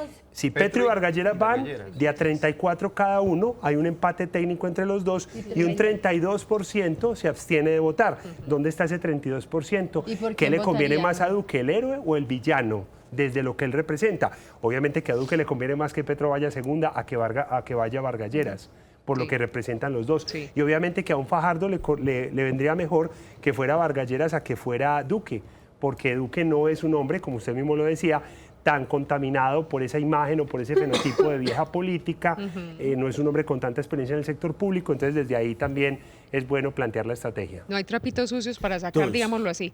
Entonces, hay menos claro, trapitos. le Sí, conviene exacto. en este momento al Centro Democrático que sea Petro el que vaya a la segunda vuelta. No le Vargas conviene al Centro Democrático que sea Petro el que vaya a la segunda vuelta. sin No lugar a le dudas. conviene ni que sea Fajardo ni que sea Vargas Lleras. No le conviene que sea Fajardo ni que sea Vargas Lleras. ¿Qué tanto se va a deslindar? Sobre todo porque Duque. Vargas Lleras significa el gobierno actual, el gobierno de Santos. Y conoce. Y no nos podemos desligar de algo que es evidente. En octubre de 2016, el plebiscito se desconoció la posición masiva. Y efectivamente en estas elecciones al Congreso quedaron muchas dudas sobre el papel de la registraduría y el papel del gobierno nacional. ¿Se debe deslindar Duque de Uribe? ¿Qué tanto afecta a su juventud? Yo creo que en la recta final la mejor estrategia para que no pase lo mismo de Oscar Iván Zuluaga sería que hubiera un sano deslinde de la figura de Uribe en la campaña de tierra, es decir, en la presencia física del candidato y en esa presencia en debates y en la presencia publicitaria. Porque indudablemente allí es donde la gente va a empezar a medir el aceite del candidato, donde la gente empieza a tener un contacto físico, un contacto energético con ese candidato y emocionalmente por el odio, por la resistencia, por la convicción racional, por lo que suceda, pero que en su mayoría es emocional, va a poder llevar a las urnas esa decisión finalmente sin pensar que es otro el que va a gobernar. Porque eso ¿Qué siempre podría aparece. hacer crecer a Petro? ¿Quién? ¿Qué podría hacer crecer a Petro? A Petro el hastío, que salten nuevos casos de corrupción, el tema de Perú reverdece el tema Colombia, favorece a Petro y a Fajardo, porque los dos cabalgan sobre ese hastío popular, sobre esa molestia de la clase media-baja, el tema de las injusticias, el tema de la rebeldía, el tema del aumento de la pobreza, el desempleo, son catalizadores del discurso petrista. ¿Cuál es la diferencia entre Oscar Iván Zuluaga e Iván Duque? Yo pienso que Iván Duque, sin lugar a dudas, es un hombre que no viene con una carga fuerte de haber participado en un gobierno, sino que él viene de haber participado en la oposición. Tiene una hoja de vida importante a nivel internacional, es un hombre que no tiene, como lo decías ahorita, tantos trapitos sucios que sacar, tiene un relato que es muy congruente en cuanto a lo económico, en cuanto a temas de seguridad, le faltan ejecutorias sin lugar a dudas dentro del Ejecutivo, esa inexperiencia depende cómo se capitalice, sin embargo, creo que tiene muchas más fortalezas en el panorama actual. Sin embargo, su vínculo con Uribe y con el uribismo es la materia prima para quienes pudieran querer atacar y debilitar ese voto de opinión del candidato Iván Duque. Miguel, Entonces, pongamos... Dale. de cierta manera, cuando en algunas partes o incluso acá mismo en la mesa le han restado a Iván Duque la inexperiencia, en cuanto al debate, Marta Lucía, ¿sí lo aportaría él esa experiencia que le hace falta a Iván Duque o eso no tendría nada que ver para los debates? No, un candidato se tiene que defender solo, y más cuando se trata de un cargo uninominal. El ciudadano no quiere ver candidatos títeres, ni quiere ver candidatos libreteados, ni quiere ver candidatos. Habrá un equipo programático que lo prepare para los debates, habrá un equipo programático que lo soporte y que le dé el asidero y la experiencia quizás en los temas ejecutivos donde quieran corcharle, donde quieran ponerle zancadillas, pero el ciudadano de a pie, y más en una elección uninominal, alcalde, gobernador, presidente y sobre todo en una presidencial, quiere ver es al candidato en acción. Y lo quiere ver en acción no solamente por los temas programáticos, sino quiere ver en acción la habilidad, la inteligencia emocional, la forma como responde a las críticas, la forma como se sale de los embrollos, de las dificultades. Usted me ha enviado una pregunta y ya le voy a dar paso a usted porque no la quiero dejar ir. Los debates no van a cambiar mucho estas encuestas, no deberían esperar primero a ver los debates y después hacer encuestas, porque en los debates usted me dirá quiénes pueden ser los grandes ganadores, los grandes perdedores, pero cuéntenos eso. ¿El debate puede cambiar mucho el voto? ¿Quiénes tienen buen discurso y quiénes no? más Y discurso cómo para los podría debates? cambiar los debates que no sé cuándo son. Deben estar muy próximos Debe ya. estar que empieza. Sí, no conozco fechas tampoco.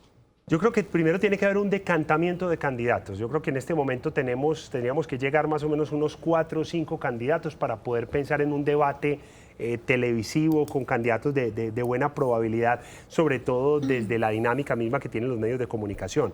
Sin embargo, si hacemos una revisión grosso modo, yo creo que hoy Germán Vargas Lleras e Iván Duque llevan la delantera por 3 elementos básicos que tiene la oratoria. Lo primero, la capacidad oral. Segundo, la expresión corporal. Y tercero, la solidez y brevedad con la cual explican sus argumentos. En esos aspectos, la gran falencia es que ha estado con eso. de ¿Y usted Gustavo sacó a Petro, Fajardo? La gran No, falencia de Fajardo es Gustavo Petro, flojito, Nacho. ya lo estoy Muy explicando. flojito. La gran falencia de Petro es la velocidad con la cual se expresa oralmente, la dificultad que tiene, digamos, en la expresión facial, en la microexpresión facial, y la dificultad de Fajardo es que si bien tiene una gran capacidad como comunicador, hoy sigue siendo liviano su discurso, hoy sigue siendo sin ningún rumbo, sin una apuesta, no hay ningún tipo de contraste, y el contraste se convierte en una gran fortaleza discursiva, aunque se tenga la herramienta física para comunicar. Yo quiero preguntarle, Miguel, perdón, Lina, no, bien pueda. Pongamos 2 escenarios o 3 en una primera vuelta. ¿Cómo serían las alianzas para una segunda en caso de que quedara Cambio Radical, Iván Duque, o en caso de que quedara, por ejemplo, Petro, Duque. Iván Duque y Petro, Vargas Lleras? ¿Cuáles serían las alianzas? ¿De quién con quién? Interesante, ahí hay unos sectores de centro derecha y unos sectores de centro izquierda. Sí. Lo que se ve hoy en el panorama, sin lugar a dudas, es una cercanía evidente entre Fajardo, Petro, Humberto de la Calle, y entre Germán Vargas Lleras, digamos que el sector de Iván Duque. Ya lo que representa Piedad Córdoba, una candidata como Piedad Córdoba o Vivian Morales, pues sería muy relativo. Yo creería que Vivian Morales se inclinaría más por la centro derecha y Piedad Córdoba más por la centro izquierda. Creo que esas serían como las yuntas más poderosas. Sin embargo, yo me atrevería a decir que es muy poco probable que Humberto de la Calle llegue al final de la primera vuelta. Recordemos que existe una multa, son 5.000 millones de pesos los que tiene que pagar el Partido Liberal por haber hecho esta consulta y no llegar a la primera vuelta. Sin embargo, hoy el porcentaje en todas las encuestas, en las más recientes, de Humberto de la Calle es pobre, y existen muchas presiones de financiadores, de líderes políticos, de medios de comunicación en Bogotá en general, para que haga una yunta con Sergio Fajardo. Pero ya metidos en la intimidad de las dos campañas, no lo digo como analista desde los medios, sino en la intimidad que conozco de las dos campañas, cualquier candidato de estos que se caiga al pedestal del ego se mata. Entonces el problema allí es Fajardo otra vez vicepresidente en la edad en la que está él. Yo creo que ya definitivamente se olvida. Y esto es algo que yo vengo diciendo desde hace ya 10 meses. Fajardo es el próximo alcalde de la ciudad de Bogotá. Maravilloso los que se están subiendo al bus en este momento, y no cuando Fajardo lideraba las encuestas, pero es real porque definitivamente para ser presidente de Colombia se requiere una muy fuerte máquina. Allí respondo algo de lo que me preguntaban ahorita sobre Vargas Lleras. Creo que la votación y las fortalezas de Germán Vargas Lleras no se están haciendo presentes porque pertenecen mucho a la maquinaria política. Usted acaba de dañar una amistad. Fajardo en la alcaldía de Bogotá. Usted acaba de dañar una amistad. ¿Entre quién y Porque quién? nosotros aquí estamos apuntando con que era Claudia López la próxima alcaldesa de Bogotá. No, pero- Nacho, pero ¿sabes qué es lo peor? Que nuestro amigo del M19, Antonio Navarro. Antonio también. Navarro, le está haciendo cola para ser él el candidato. Pero acuérdense que Fajardo no le importa nada de eso. 2011 Alianza AMA también. Pero venga, Germán Sergio Mendoza, Fajardo, vamos, quiero hacer una Germán, Duber. Miguel, la pregunta es la siguiente. Ya vemos los resultados de la consulta que se están reflejando ahora en la encuesta. Un Duque muy posicionado con una votación muy amplia. Votos de todos lados podrían aparecer ahí. Pero algunos consideran que Petro es ganador a pesar de que está ahí, de segundo, y que digamos que no tiene una votación tan alta como la que obtuvo Iván Duque, por lo que significa la izquierda en este país. Es decir, todo lo que huele a izquierda ya es delincuente, corrupto, una cantidad de cosas, guerrillero. Es decir, aquí se estigmatiza la izquierda. La tiene dura Petro por esa estigmatización y sin embargo tiene unos votos ahí. No le ha ido, digamos que muy bien a Petro a pesar de todo. No le ha ido bien, sin embargo, hay que mirar el contexto del país económico, social y político que vamos a tener en estos 56 días. Y cómo va a saltar otra vez el hastío frente a la clase política. Y cómo va a saltar otra vez esa resistencia y esa rebeldía de cierto sector de clase media baja de este país que podría estar hastiado con, o mejor dicho, que está hastiado con los partidos políticos y que lo hemos visto en las diferentes encuestas. La gente no está creyendo en la clase política tradicional, en el Congreso de la República, en los partidos políticos, ya ni siquiera en la democracia. Mire usted que el Latinbarómetro, un estudio latinoamericano de mucho prestigio donde se encuestan más o menos 22.000 personas en todo el continente, arroja que los países donde es más débil el sistema democrático en la opinión de los ciudadanos son Brasil, Venezuela y Colombia. Todos sabemos lo que está pasando en Brasil, es peor que lo de Perú. Todos sabemos lo que está pasando en Venezuela. Y mire que Colombia es una democracia relativamente estable y con un sistema que nos brinda unas condiciones muy estables. Sin embargo, la gente no confía en el sistema democrático porque existe un hastío creciente que yo no sé si se manifieste en esta oportunidad o se manifieste en las elecciones del 2022. Miguel, yo tenía una pregunta con respecto a Sergio Fajardo. Él siempre se ha mostrado pues con el discurso de la transparencia y cree que con ese discurso puede llegar a la presidencia. ¿Será que después de estas encuestas ha comenzado a entender que solo no puede llegar a la presidencia y no va a ser capaz, y por eso esos acercamientos con Humberto de la Calle?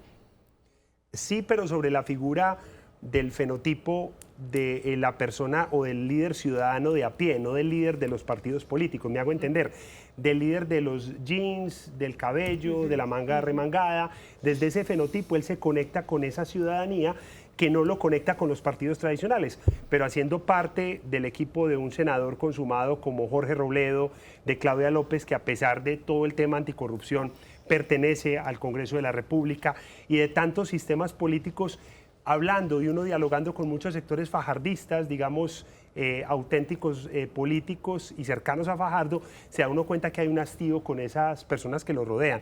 Entonces, eso es un tema que me llama la atención. Y otro tema que me llama mucho la atención es que frente al relato de la supuesta quiebra de Antioquia, el relato de la supuesta quiebra de Antioquia, la contracorriente del contrarrelato no ha funcionado. Y eso le ha hecho mucho daño a Fajardo en Antioquia.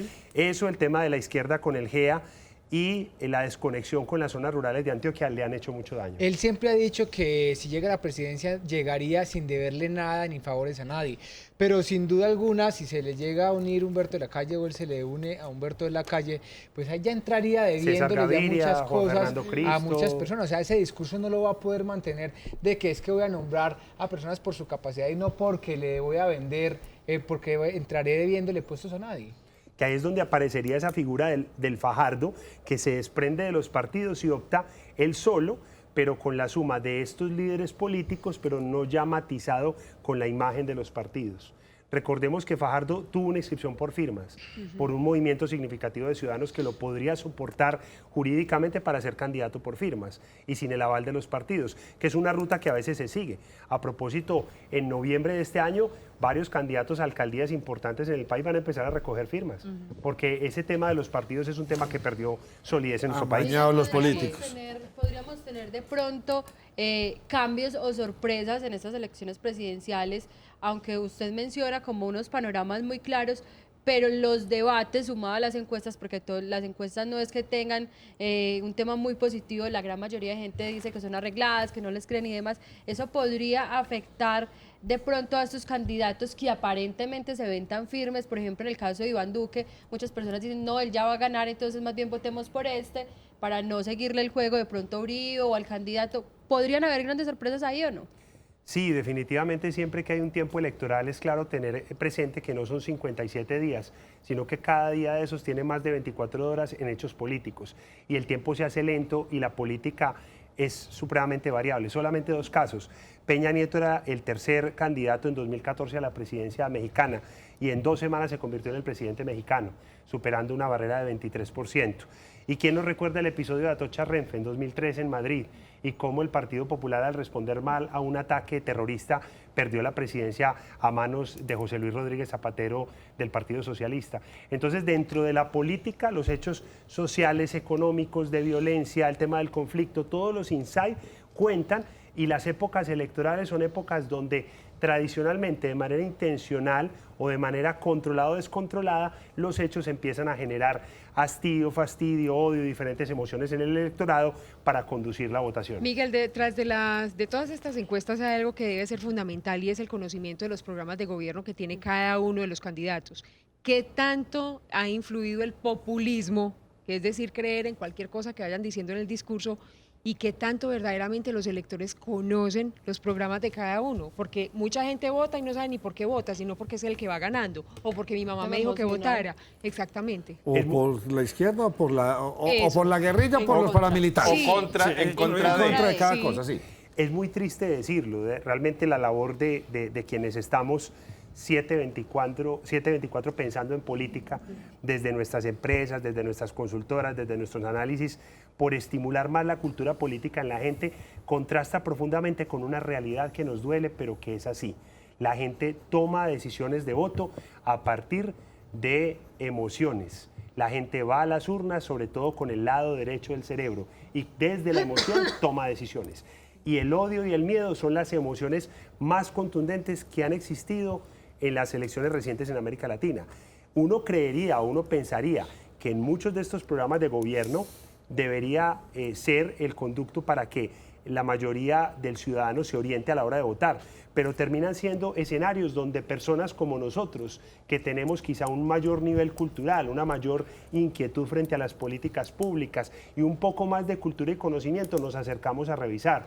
Pero lastimosamente mucha gente cree en esos puentes donde no hay río, en esas soluciones mágicas y en esos enfrentamientos a partir del odio y el miedo que permiten elegir el héroe y el villano en la campaña y hacerse elegir ahí. Miguel, ¿eso es válido, eso de utilizar el odio y el miedo? Porque es que eso lo vemos en todo lado.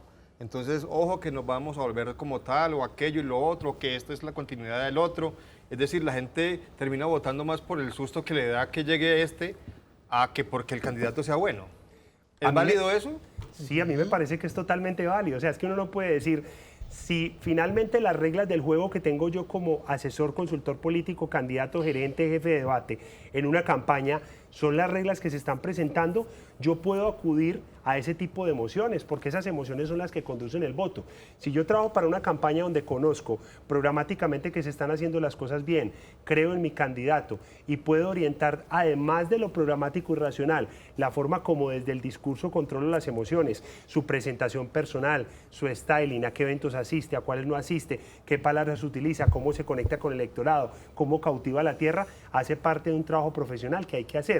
Ya en el terreno de la propaganda sucia o de la propaganda negra, ya estamos hablando de fronteras donde se cruzan temas éticos y donde ya cada profesional tiene una decisión. Pero el acudir a herramientas como estas es totalmente válido y tiene que hacerse. Yasmín Ovalle. Miguel, ahorita nos estabas hablando que se viene una contienda política ya mucho más fuerte y se esperan unos debates. ¿Cuál va a ser esa temática que de pronto puede predominar en el discurso de los candidatos políticos para llegarle más a los colombianos? Yo creo que estamos hablando, ese es un tema, Yasmín, que se suele denominar el insight. O sea, ¿cuáles son esos temas que están top dentro de las necesidades particulares hoy de los ciudadanos? El año pasado hablábamos de una manera muy fuerte con el tema Odebrecht de la corrupción. Sin embargo, es real que hoy uno de los más grandes problemas que tienen los ciudadanos se llama seguridad urbana, seguridad en zonas urbanas. El voto es más masivo en zonas urbanas, estamos hablando de 7 de cada 10 ciudadanos en general, en promedio en Colombia habitan zonas urbanas y la seguridad ciudadana y las condiciones de seguridad ciudadana van a ser un tema predominante en esos debates y va a saltar. El segundo, el tema del conflicto armado en general. La posibilidad de hacer trizas o no hacer trizas, de implementar o no implementar el acuerdo con las FARC, de las disidencias, del proyecto de ley del sometimiento de bandas en las ciudades, muy conectado con el primer tema. El tercer tema, sin lugar a dudas, el tema de la corrupción. Fuera ya, digamos, de este panorama con las FARC, salta el tema de la corrupción y sabemos que durante esta campaña van a saltar varios escándalos a partir del tema Odebrecht y el tema de otros asuntos que han acontecido durante el gobierno Santos y otros de las carreras políticas de quienes están en disputa, porque si usted quiere saber sus secretos más profundos, vuélvase candidato a algo y los va a conocer. Sí. Y digamos que un cuarto tema sería fundamentalmente todo aquello relacionado con el bolsillo del ciudadano. Yo creo que eso hace parte de algo que es muy sensible para la gente. ¿Habrá o no habrá empleo? ¿Habrá o no habrá recuperación económica? ¿Habrá o no menor o mayor derrama del Estado en cuanto a la inversión pública? Creo que esos serán temas importantes en los debates. ¿Habrá reforma pensional o no? ¿Y cómo? Ana Sofía Cañas nos dice lo siguiente: antioqueños resentidos con Fajardo, solo se limitan a repetir lo que dicen los medios amañados.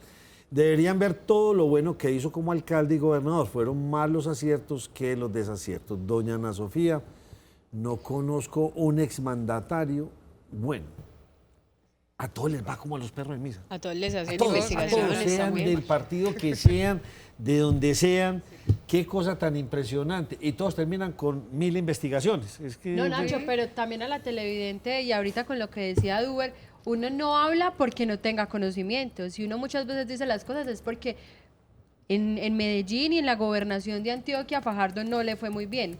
En Medellín un poquito mejor, pero en la gobernación no le fue tan bien y eso hay que dejarlo claro. Se hicieron una cantidad de proyectos que quedamos en veremos y que quedaron mal construidos. Entonces, Está tal bien. vez, no sé la televidente de dónde sea, pero en Antioquia y como periodistas sí hicimos un seguimiento de realmente cuáles fueron esos proyectos que se cumplió y que no se cumplió. Entonces yo creo que uno sí tiene el criterio y puede decir si le parece bueno o no le parece bueno. Lo que pasa es que eso en el caso de Fajardo, como Lo que ha pasa es que funcionado. ahorita en elecciones todo No, duele. por eso. Pero vaya y mire usted en el caso de Petro. Entonces todo lo que se habla de su administración en Bogotá, y parece ser que fue la mejor Pero, administración. Tuvo es que hasta es eso, particular. ya, ¿sí sí, me entiende? Es muy debatible. Hay Sí. gente que defiende mucho la gestión de Petro por buena y hay otros que la Y aquí critican son muy mucho por pocos los mala. que defienden la Ese de es el Fajardo. problema de Fajardo en la gobernación. Sobre todo aquí en Antioquia. Bueno, pero fíjese usted una cosa llamativa, y es que quienes relevan en el cargo son quienes pueden mantener esa herencia en relación con la buena o mala reputación de alguien. ¿Qué está pasando con Fajardo? Que quedó un gran opositor político en relevo en la gobernación. ¿Qué le pasó a Petro? Que quedó un malísimo alcalde como relevo, que es Peñalosa, que casi se ha convertido en su jefe de debate. ¿Qué le pasó a Vargas Lleras? Que le están cuidando el Ministerio de Vivienda y todos esos programas sobre los cuales se hablan muchas cosas, pero que pero bueno, definitivamente ahí da usted cuidan una la herencia. respuesta. O sea, lo hace ver bien. Sí, lo hacen ver muy bien. En cambio, nuestro actual gobernador y alcalde están haciendo ver mal lo pasado. Nacho, y De sabe, cierta yo manera pienso que utilizan a eso la como final estrategia. Fajardo también está siendo víctima de su propio invento, de lo que hizo cuando fue alcalde con el anterior alcalde y de lo que hizo cuando fue gobernador con el anterior gobernador. Ya que estamos en Fajardo, ¿Fajardo es de izquierda o es una izquierda de centro o es de centro? O ¿Usted no cómo- disimulado, o no se o sabe? qué. O hoy le pregunto a Google. No, yo estoy totalmente convencido de que Fajardo no es un hombre de izquierda. No, yo tampoco. Pero el vínculo con un partido como el Polo Democrático y con el Partido Verde y con varios líderes que están allí, que incluso tienen mucha cercanía con grupos guerrilleros o con grupos ya desmovilizados de la guerrilla, hace que quede esa sensación. Y es real, es evidente, hace parte de diálogos íntimos de importantes empresarios antioqueños donde hay fuertes dudas del respaldo a Fajardo por cuenta de la relación que tiene con el Polo Democrático y con la izquierda, que no es bien vista, no es bien recibida. Entonces yo creo que ahí cobra mucha más vigencia lo que yo decía ahorita, y es la necesidad que tiene un candidato como Fajardo en este momento de hacer algo parecido a lo que hizo ya en 2011 y en 2003, cuando supo recibir dirigentes políticos, pero sin recibir logos de partidos. Eso hay que saberlo hacer con mucha habilidad y sutileza.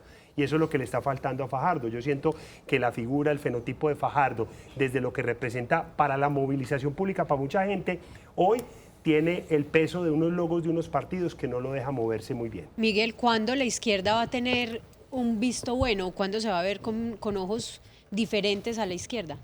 Hace parte de un proceso histórico de este país en lo social, en lo religioso, en el desarrollo económico e industrial de nuestras ciudades. Usted va, por ejemplo, a países como Chile, va a países como el sur de Perú, yo viví en el sur de Perú, va a países como Bolivia y se encuentra con que no existe un descrédito tan alto de todos los movimientos de izquierda, que además son diversos, tienen muchos matices, y si hablamos, por ejemplo, de un pensamiento conservador como el de Medellín, digamos que mucho del pensamiento que tenemos los antioqueños e incluso algunas ciudades importantes de este país en lo social es muy de izquierda, es muy socialista. La doctrina social de la Iglesia Católica es altamente socialista. Es una de esas organizaciones que confluye el espíritu conservador desde las buenas costumbres y la moral con una mirada social profundamente socialista de izquierda. Entonces, digamos que hace parte de la forma como se ha desarrollado nuestro país en lo Pero económico y en lo social. ¿será que lo que da susto es que el Petro viene de la guerrilla? O sea, es que todo siempre está como 19. correlacionado con la guerrilla. Aquí no hay candidatos de izquierda que no estén correlacionados con la guerrilla o que hayan venido de esas bases. Yo voy a unirme a ese interrogante, Bien, Nacho, sobre todo con el perdón, discurso. Pero presidenciales Pero no. sí.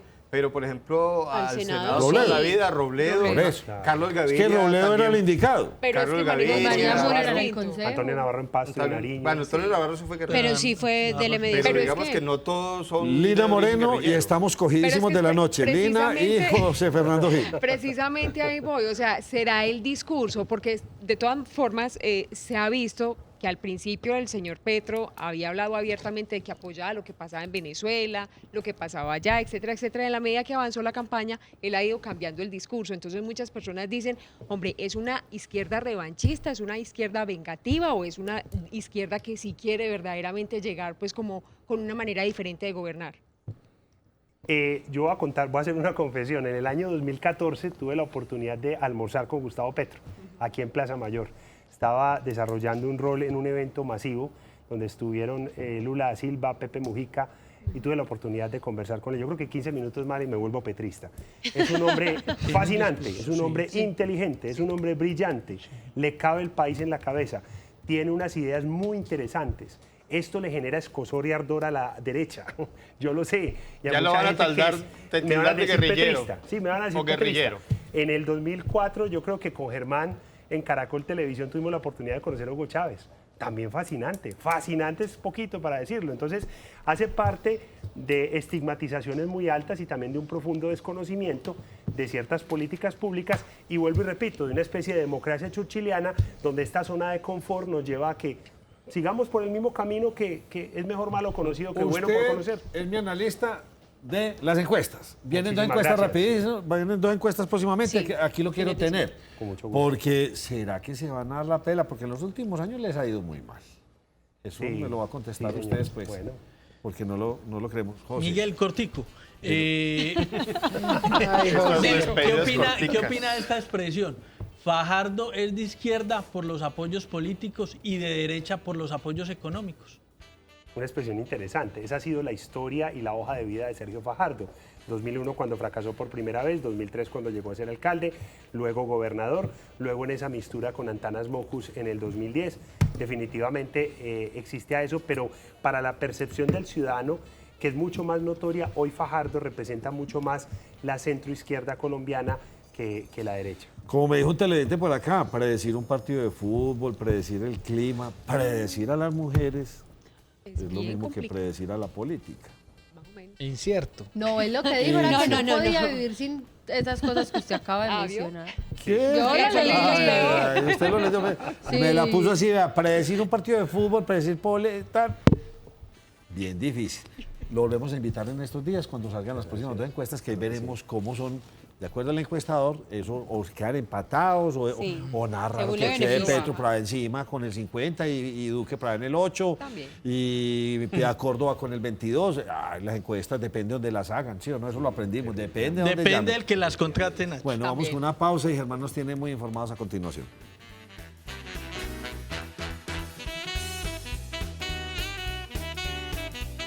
Estamos en Casa Británica Palacé.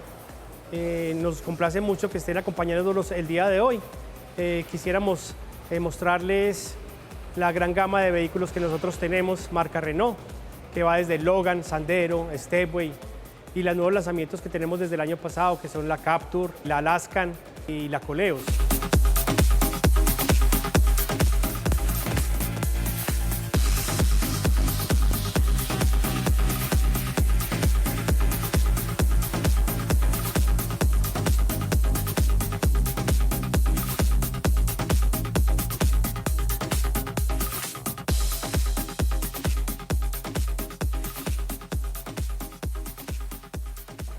Contamos con un grupo de ejecutivos comerciales muy profesionales, los cuales los acompañarán en la decisión de la compra de su vehículo.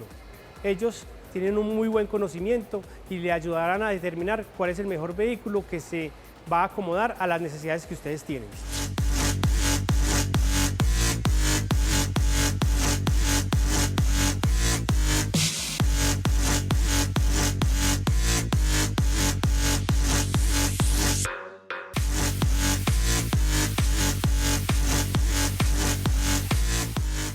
Bueno, les contamos que tenemos un gran número de financieras aliadas pues a Casa Británica, donde podemos nosotros asesorarlos para el crédito de sus vehículos. Tenemos financieras y financiaciones que van desde tasas del 0%, tenemos financieras que nos dan tasas mínimas y nos regalan el seguro todo riesgo del vehículo, y adicionalmente a eso también tenemos un plan muy especial con la financiera de Renault, que es un plan 8x0. Es un plan donde ustedes van a adquirir su vehículo con una cuota inicial del 50% y el otro 50% se comienza a pagar dentro de 8 meses. Ese otro 50% pues no tiene intereses y yo comienzo a pagarlo a partir del 8º mes.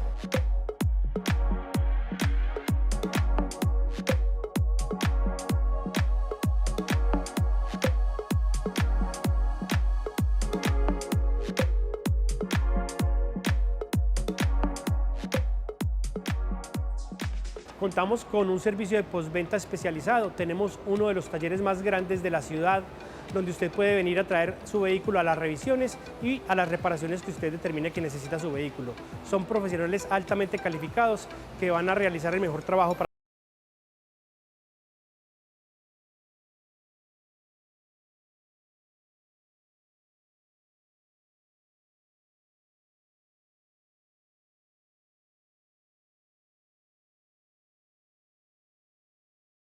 Palacé, 2 cuadras después de Punto Clave, diagonal al Hospital General de Medellín. Los esperamos pues que nos acompañen. Nuestro teléfono conmutador es el 322-7000, nos llaman y un grupo de asesores los va a atender. Igualmente pueden consultar nuestra variedad de vehículos en nuestra página www.casabritánica.com.co.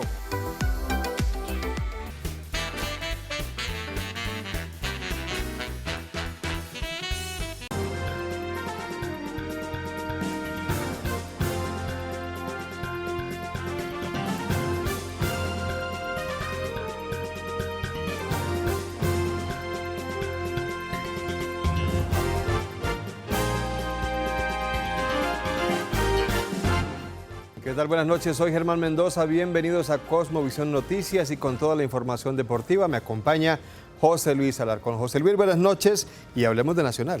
Germán, con las buenas noches para usted y para todos los televidentes. El equipo de Verdolaga tiene una importante seguidilla de partidos, el líder del fútbol profesional colombiano, y el próximo jueves estará visitando al Atlético Bucaramanga. Muy bien, lo veremos más adelante en la sección de deportes de nuestro noticiero. Y mucha atención. Denuncia de la Personería de Medellín, más de 2.000 personas desplazadas de los municipios de Cáceres, Segovia y Tarazá están llegando a la ciudad de Medellín. De continuar esta situación, dice la Personería que no podrán seguir atendiendo a esta población. La Personería de Medellín indicó que de continuar el desplazamiento masivo de familias afectadas por el conflicto armado en los municipios de Segovia, Cáceres y Tarazá, no estaría en capacidad de atender a más de 2.000 personas que han llegado en los últimos días a la ciudad. A diario están llegando familias, personas desplazadas de esta subregión. En la mañana de hoy, por ejemplo, tenemos 2 personas que vienen siendo atendidas y quizás con su núcleo familiar. Luego esto, insisto, se torna en, infortunadamente, algo que ha venido sucediendo a diario en lo que va corrido el año. El personero delegado para los derechos humanos de Medellín le hizo un llamado al gobierno departamental para que escale la problemática al gobierno nacional y de esta manera detener la emergencia humanitaria. La administración municipal tiene dispuestos algunos albergues temporales para prestarle las ayudas primarias a los desplazados.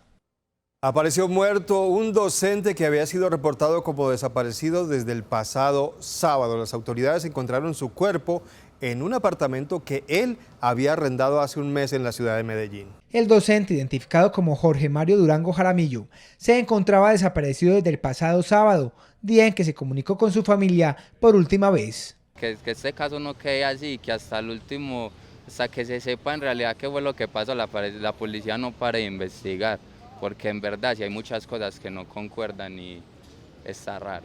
Durango Jaramillo fue hallado al interior de su vivienda en este edificio del centro de Medellín. El hombre de 41 años y docente de inglés presentaba múltiples hematomas en el cuello. Verdad, destroza el alma, era una persona tan buena, tan inteligente, porque era demasiado inteligente. Verlo en una condición que es irreconocible, duele. Verdad, duele. Las autoridades investigan las cámaras de seguridad de la unidad residencial para tratar de identificar al posible agresor. Nueva modalidad de robo en Medellín. Delincuentes contactan a personas de otras ciudades del país para ofrecerles empleo en la capital antioqueña. Cuando llegan a la ciudad son recogidos por un taxista que los lleva supuestamente al sitio de trabajo. Allí se hurtan las pertenencias de la persona. En evidencia quedó una nueva modalidad de estafa en la ciudad de Medellín, donde algunos delincuentes se están haciendo pasar por empleados del Museo de Antioquia y con jugosas ofertas laborales están engañando a personas de otras ciudades.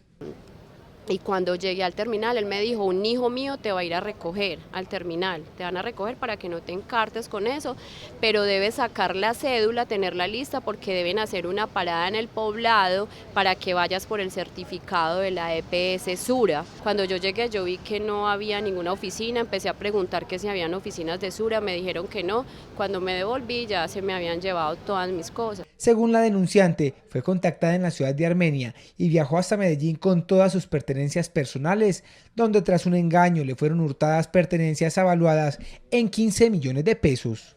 El sueldo era como de casi 3 millones de pesos, pero tenía unas bonificaciones, bueno, tenía una cantidad de cosas que por empleado.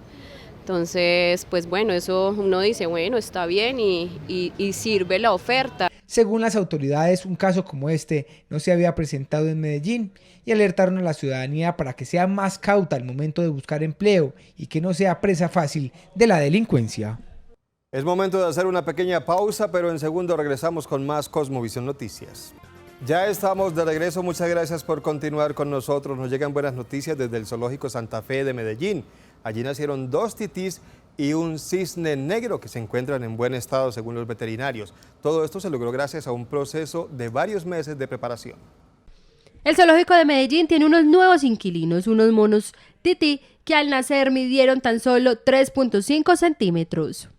Están en un muy buen estado de salud, tienen una talla normal para los de esa especie, pesan cerca de 18 a 20 gramos, que es un peso que realmente no solamente es normal, sino que está en el proceso de crecimiento adecuado. Y como en un cuento de hadas, el amor entre una pareja de cisnes negros dejó una bella cría que también hace parte de la nueva familia. Particularmente con el cisne australiano ocurre, pues es un ejemplar, es una especie que tiene unos individuos espectaculares. No son, obviamente, silvestres o nativos de Colombia, por lo cual es muy difícil los diferentes procesos biológicos de estos individuos, es decir, el emparejamiento, la reproducción, la postura de los huevos, el empollamiento, pero el levantamiento de esos polluelos es lo más difícil, precisamente por las diferencias ambientales y en muchos aspectos biológicos o bioclimáticos que tienen estos individuos en su área, pues en sus ecosistemas naturales que no hay acá. Estas 2 especies son exóticas y muchos traficantes aprovechan para su comercialización. Desde el zoológico hacen un llamado de atención para que no se compren estos animales. 258.000 millones de pesos se adicionarán al presupuesto general de Medellín.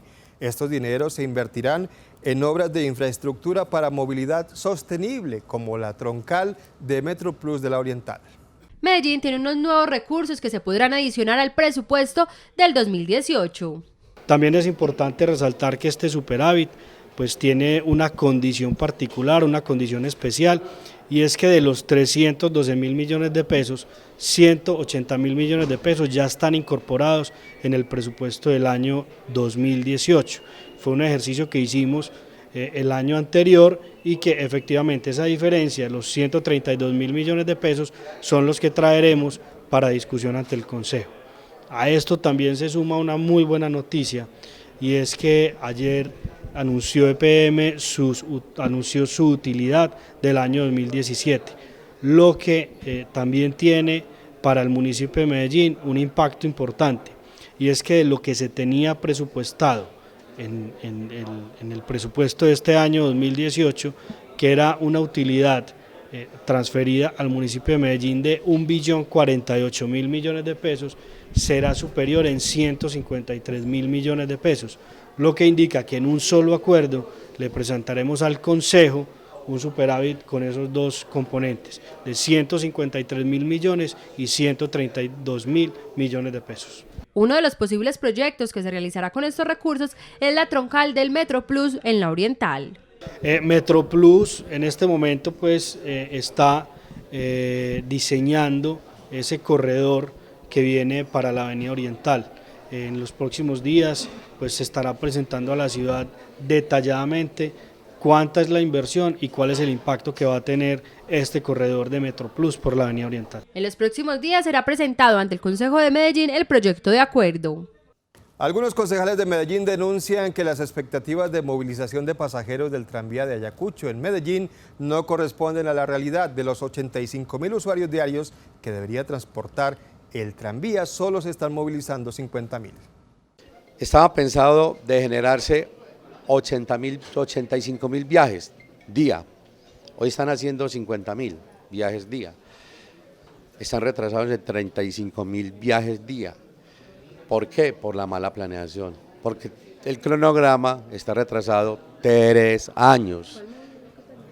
El tranvía y el cable, la línea M, está hoy retrasado. ¿Por qué?